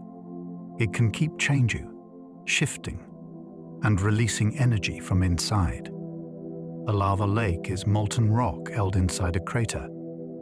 In rare cases, a volcano maintains an open pool of molten rock for days, years, or even longer. This requires a steady balance between supply from below, heat loss at the surface, and drainage back into the volcanic system. Such lakes can rise, fall, crust over, crack open, and circulate in patterns that reveal activity beneath the crater floor. They are precious to scientists because they provide a direct view into a volcano's plumbing. Changes in level may show pressure increasing or decreasing underground. Shifts in gas release can reveal movement within the magma system. At night, the glow from a lava lake can light the crater walls, but its beauty hides extreme danger. The surface may appear partly solid, while molten rock moves beneath. Few volcanic features feel as close to the planet's interior as a lava lake. It is a window where Earth's hidden heat remains open to the sky. Some lava lakes have crusts that crack and sink repeatedly. The surface of a molten lake is not usually a smooth, open pool. A thin crust can form as the top loses heat to the air. That crust may darken, stiffen, and drift across the surface. Then, as movement below pulls it apart, cracks open and reveal glowing molten rock underneath. Pieces of crust can sink back into the lake, where they are swallowed and remelted. This cycle can repeat again and again, making the lake look like a slow, restless machine. The process tells scientists that the molten material is circulating. Hotter lava rises, cooler crust is dragged downward, and gas escapes through shifting openings. Observing this behavior helps researchers understand convection, heat transfer, and pressure changes inside active volcanoes. It is also a reminder that a solid-looking surface can be temporary. On a lava lake, crust is not a final state. It is part of the motion. Lava lakes can overturn like a slow, fiery circulation. Inside a molten lake, temperature and gas content are not perfectly even. Hotter, gas-rich material can rise, while cooler, denser material sinks. This movement creates circulation that may overturn portions of the lake over time. The surface can darken as crust forms, then brighten when fresh molten material wells upward. In some lakes, large plates of crust drift like rafts before being pulled down at the edges or broken apart by upwelling. This is convection, the same broad principle that moves heated fluids, but here it happens in liquid rock. The motion can influence gas release, surface level, and the appearance of the lake. Scientists study these patterns because they reveal how energy moves through the system. A lava lake may seem contained within its crater, yet it is connected to deeper pathways below. Its slow circulation is a visible sign of a hidden engine, constantly moving heat upward from the volcano's interior. Scientists sample lava to understand hidden volcanic plumbing. A fresh piece of lava can act like a report from places no one can enter. Researchers collect samples when conditions are safe, then analyze minerals, glass, gases, and trace elements in the laboratory. These details can reveal whether magma rose quickly, paused underground, mixed with another batch, or absorbed surrounding rock. Some crystals carry zoning patterns that show changing conditions before eruption. Chemical ratios can point toward different storage depths or mantle sources. Even tiny inclusions trapped inside crystals may preserve droplets of earlier melt. By combining field observations with lab results, scientists can build a picture of the plumbing beneath a volcano. This hidden system may include chambers, dikes, fractures, and conduits that change over time. Sampling is not just about naming a rock. It is a way to reconstruct a journey. The cooled lava in a scientist's hand once moved through a deep, pressurized network before reaching the surface. Drones now help map lava without risking human lives. Modern volcanology has gained a powerful tool that can fly where people should not walk. Drones can travel above active flows, unstable vents, and dangerous coastlines while collecting images, temperatures, gas measurements, and elevation data. This helps scientists create detailed maps as eruptions change.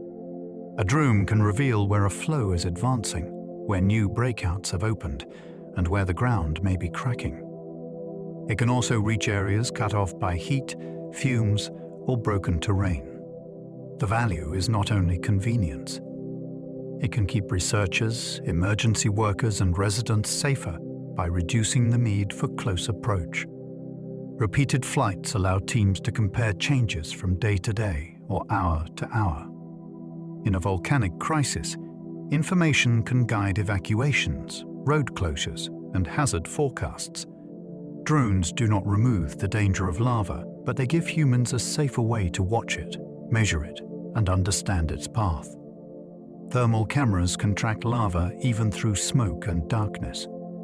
Human eyes depend on visible light, but heat tells a deeper story during an eruption. Thermal cameras detect infrared radiation, allowing scientists to see hot areas that may be hidden by darkness, weak glow, or surface crust. They can identify active channels, fresh breakouts, and cooling patterns that ordinary images might miss. From helicopters, drones, satellites, or ground stations, thermal views turn temperature differences into maps. This matters because a dark surface is not always safe. A crust may hide molten material below, while a small bright patch may reveal a new opening. Thermal data also helps estimate how fast lava is losing heat and where it might continue moving. During emergencies, these cameras can show which parts of a flow remain active after sunset or through volcanic haze. They let scientists read the eruption by its warmth. In a landscape of smoke and black rock, heat becomes the clearest signal. Satellites can spot new lava by its heat signature. Some eruptions happen in remote places where no one is standing nearby to witness the first glow. Satellites help solve that problem by scanning Earth from orbit. Instruments sensitive to heat can detect unusually warm areas that suggest fresh lava or a new volcanic vent. Other sensors can measure ground deformation, ash clouds, or sulfur dioxide gas. Together, these observations allow scientists to monitor volcanoes across oceans, deserts, polar regions, and rugged mountains. Satellite data can be especially important when weather, darkness, or danger prevents fieldwork. It also helps track long flows over large areas, showing how the eruption changes with time. A single image may reveal a new breakout, while repeated images can show movement day by day. The idea is astonishing. A flow of molten rock on the ground can announce itself to a machine hundreds of kilometers above Earth. Its heat becomes a signal bright enough for orbit to notice. Lava flow forecasts help communities plan escape routes. Forecasting where molten rock might travel is a practical science with human stakes. Researchers combine eruption location, supply rate, slope, past flow paths, and terrain models to estimate possible routes. These models cannot make lava harmless, but they can help communities understand which roads, neighborhoods, or facilities may be at risk. The information supports evacuation planning before a crisis becomes chaotic. It can also guide where barriers might be considered, where access should be restricted, and which areas should remain open for emergency movement. Forecasts improve when scientists have detailed maps and real-time observations, but uncertainty always remains. A flow can split, stall, thicken, or find a new path through small changes in the ground. That is why planning often uses scenarios rather than a single prediction. Lava hazards are slow enough in many cases to allow action, but only if people know where to go. Good forecasting turns volcanic knowledge into time. Divers have watched pillow lava grow on the seafloor. Only a small number of people have seen fresh submarine lava forming with their own eyes. In shallow underwater eruptions, divers and remotely operated vehicles have observed molten rock pushing into seawater and instantly forming rounded skins. The new lobes swell, crack, and bud again, creating pillow shapes in real time. The scene is dangerous and difficult to approach because of heat, poor visibility, unstable surfaces, and sudden bursts of gas or steam. Yet the scientific value is enormous. Direct observation shows how quickly forms develop and how lava responds to water pressure and cooling. It also helps explain ancient pillar structures found on land, where former seafloor has been lifted by tectonic forces. Watching pillows grow is like seeing the birth of oceanic crust at human scale. Instead of imagining the process from old rocks alone, observers can witness molten material become sea floor, one rounded lobe at a time. Fresh lava can sound like breaking glass as it cools. Eruptions are not only visual events. They can crackle, hiss, grind, rumble, and pop.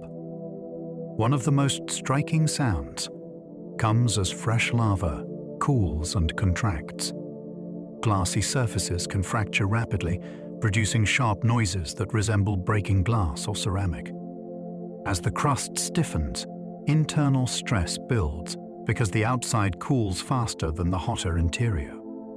Cracks open, fragments shift, and brittle pieces fall against one another. The sound may be delicate in one place and loud in another, depending on texture, temperature, and movement. These noises are more than atmosphere. They reveal physical change happening inside the flow. A surface that looks still may be shrinking, splitting, and adjusting. In rough flows, blocks can tumble with a harsh clatter as molten material pushes from within.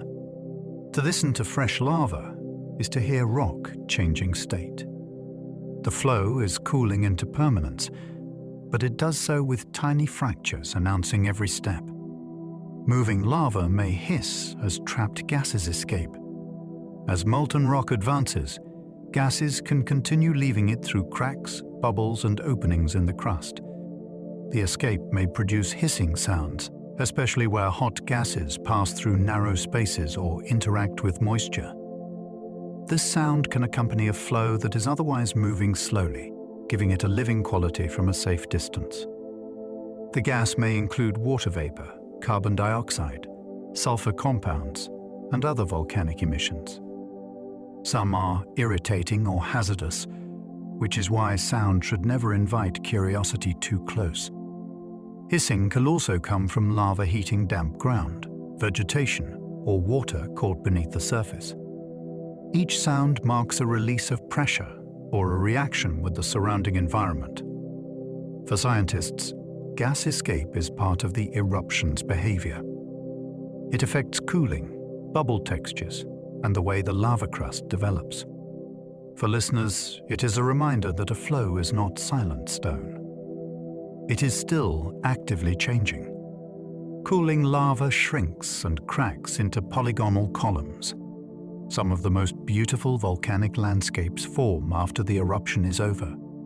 As thick lava cools, it contracts. Cracks begin at cooling surfaces and grow inward, often arranging themselves into polygonal patterns.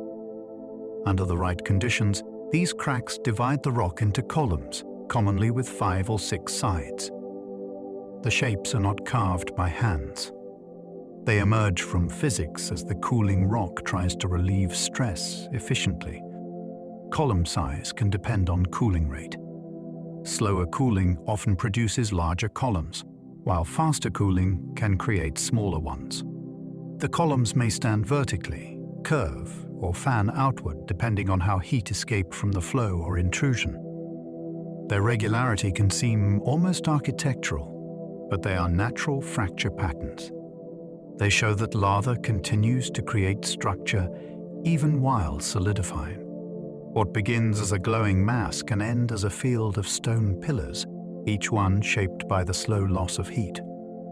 Giant's Causeway formed from ancient lava that cracked while cooling.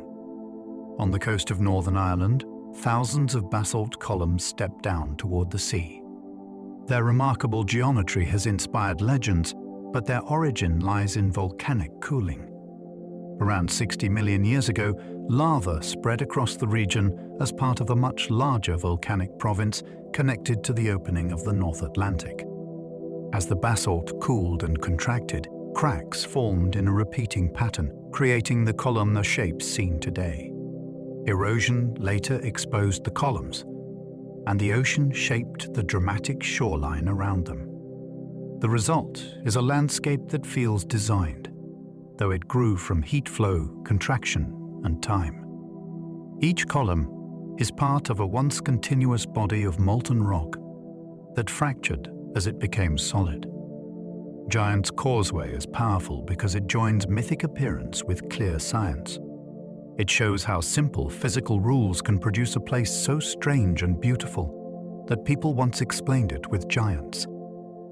Columnar basalts can look carved, though nature shaped every side. The straight edges and repeated angles of columnar basalt often seem too precise to be natural. Visitors may feel as though they are standing among ruins, steps, or pillars made by some ancient builder.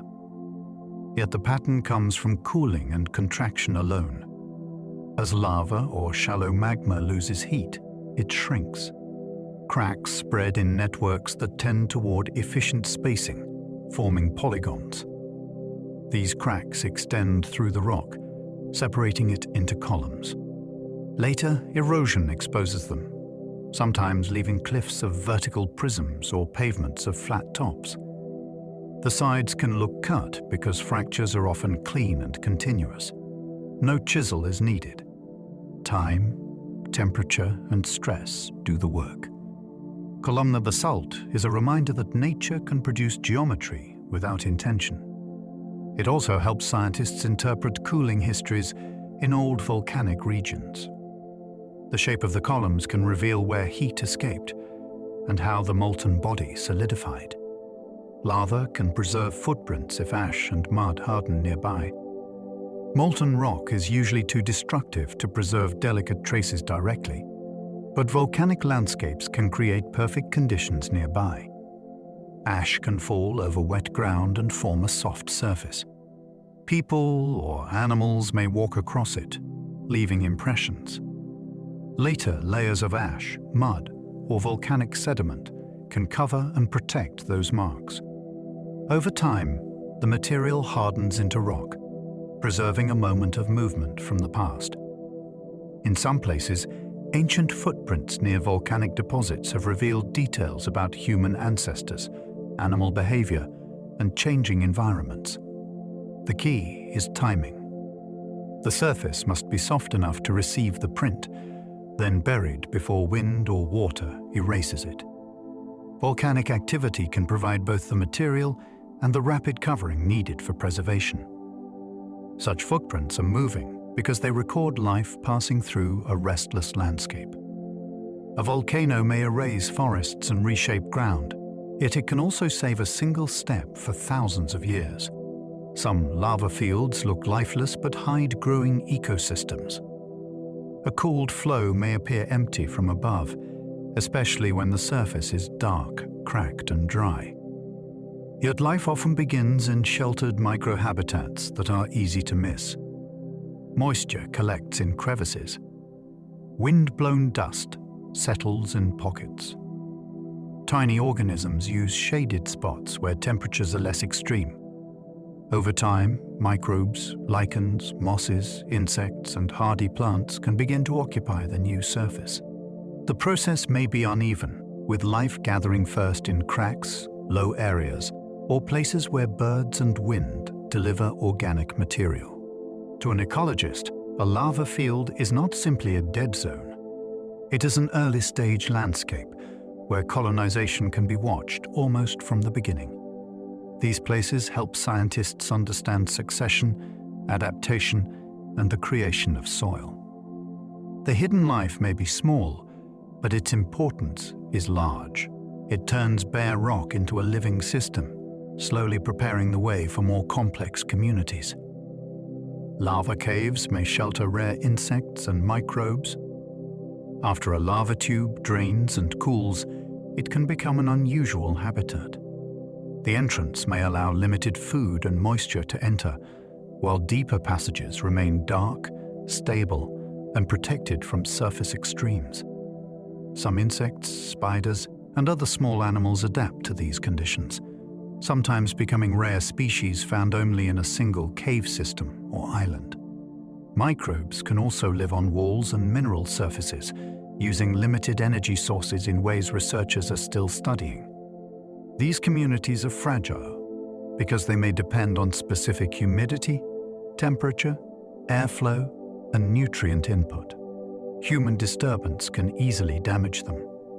Lava caves therefore matter not just as geological features, but as biological refuges. They show how an eruption can eventually create shelter for life.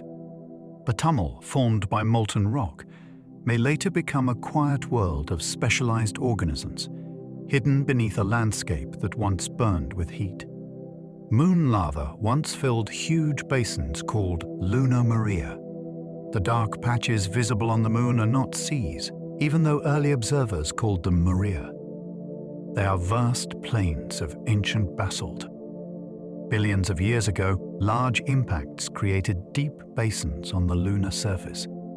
Later, molten rock from the moon's interior rose through fractures and flooded parts of those basins. The lava spread across low areas and cooled into smooth, dark plains. Because the moon lacks active weather like Earth's, these ancient surfaces have remained visible for immense spans of time, altered mainly by impacts and space exposure. The Maria tell us that the moon was once more volcanically active than it is today.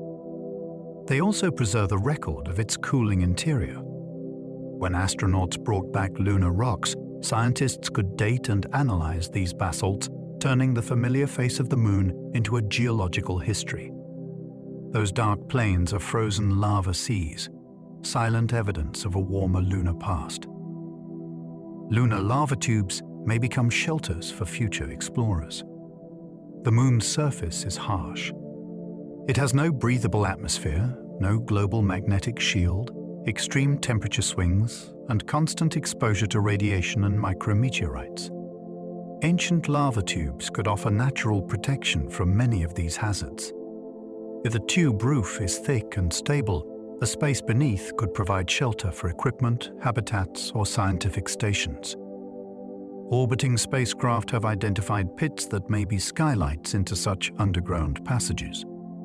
These openings are exciting because they might lead to large cavities formed by flowing lava billions of years ago. Exploring them would not be simple. Robots may need to descend first, mapping stability, shape, temperature, and dust conditions. Still, the idea is powerful. A feature created by ancient volcanic activity could help future humans live beyond Earth. Lunar lava tubes connect past geology with future exploration. What began as molten rock beneath the moon's surface may one day become a refuge for people. Mars has lava flows longer than many earthly rivers. The red planet preserves volcanic landscapes on a scale that can feel difficult to believe. Some Martian lava flows stretch for hundreds of kilometers, longer than many rivers on Earth. Several factors helped create this scale. Mars has lower gravity, a thin atmosphere, and large volcanic provinces where eruptions could supply lava across broad, gentle slopes. The planet also lacks the active plate tectonics that continually recycle Earth's surface, so old volcanic features can remain visible for enormous lengths of time.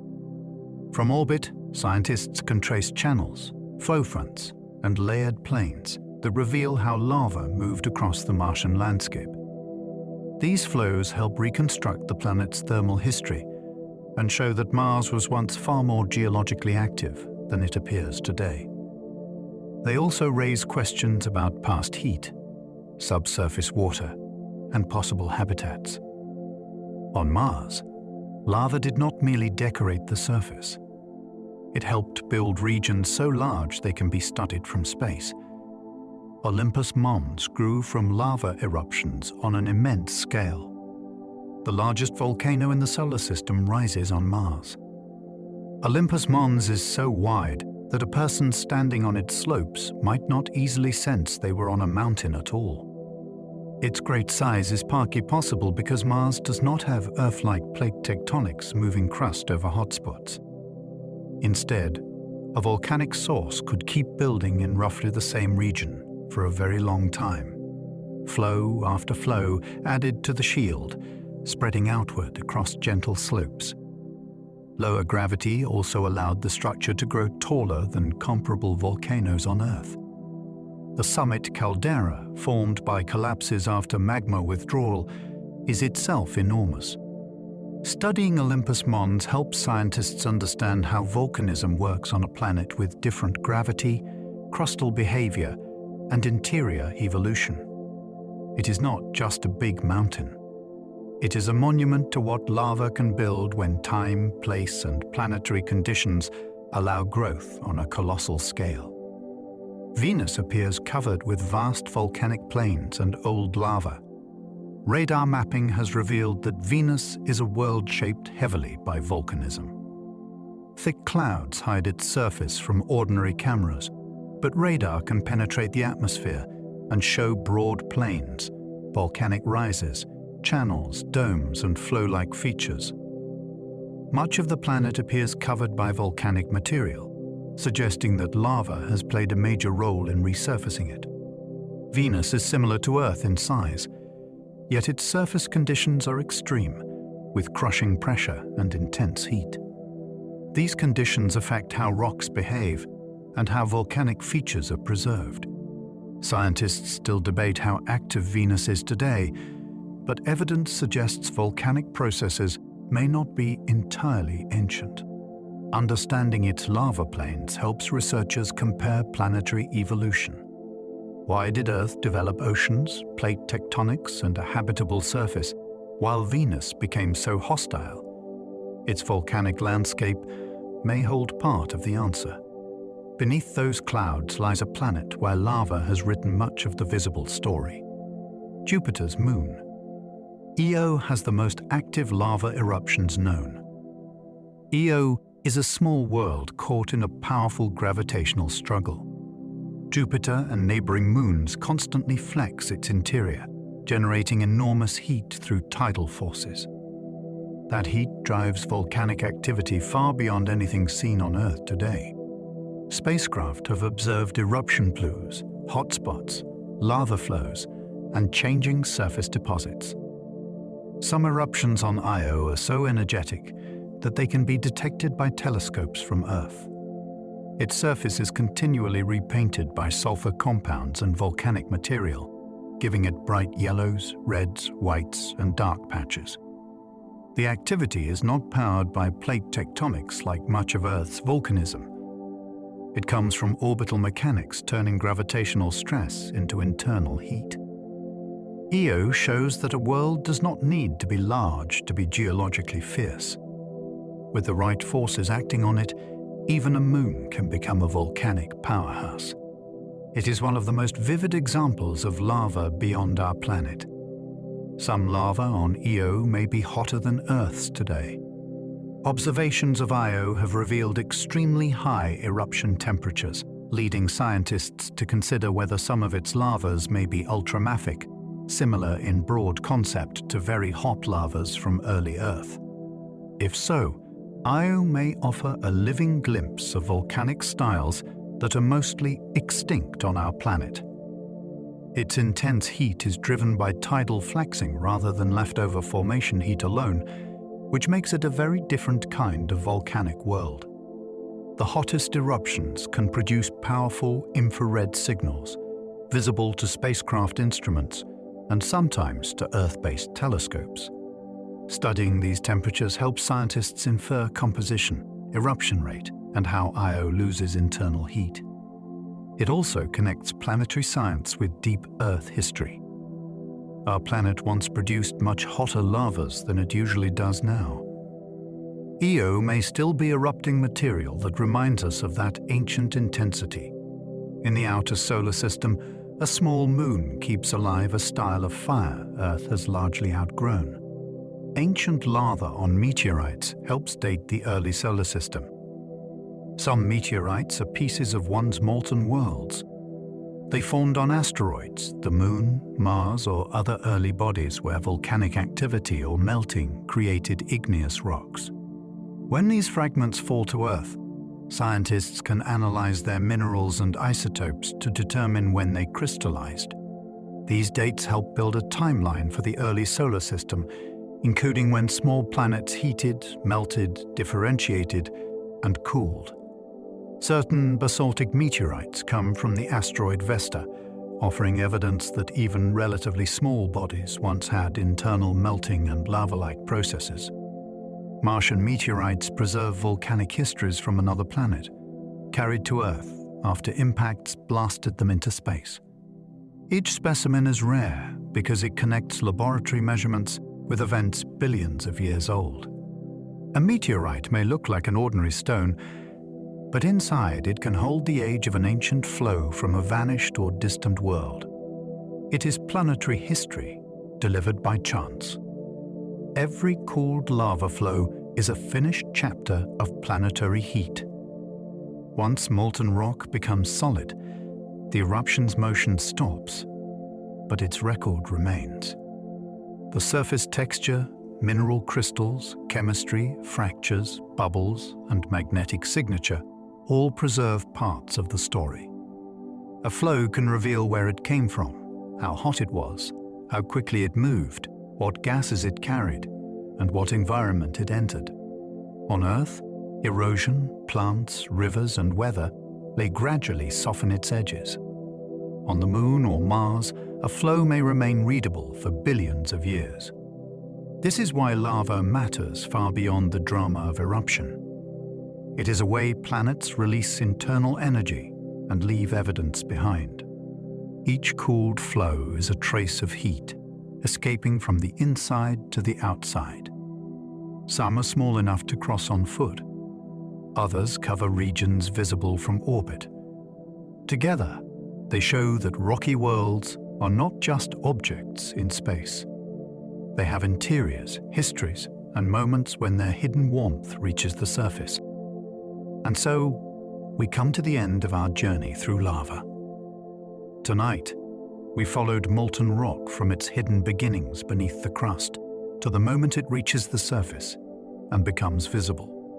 We saw how it can move across valleys, harden into glass, build new coastlines, and leave behind dark fields that slowly return to life. We explored lava tubes, glowing lakes, ancient flood basalts, and the deep ocean places where new crust is still being made. We traveled from Hawaii to Iceland, from Sicily to Mars, and even farther to worlds where volcanic heat still reshapes the surface in ways both strange and real. Lava may seem fierce at first, but when we look closer, it becomes part of a much slower story. It is the Earth releasing heat. It is stone changing form. It is destruction giving way, in time, to new ground. So now, let that thought settle softly. The day is finished. The facts can drift away. There is nothing left to follow and nothing more to hold. Imagine a cooled lava field beneath a quiet night sky. Its surface is dark and still. The heat has faded. The stars above it remain steady. Let your shoulders loosen. Let your breath find its own calm rhythm. Let your mind grow lighter, as if every thought is cooling into stillness. If you enjoyed this gentle journey, you're welcome to like, subscribe, or leave a thought below. It helps others find their way here too. And if you happen to still be awake, there should be another sleepy science journey waiting for you on the screen. But for now, let yourself rest. Let the world become soft around the edges. Let curiosity fade into sleep. Sleep well and good night.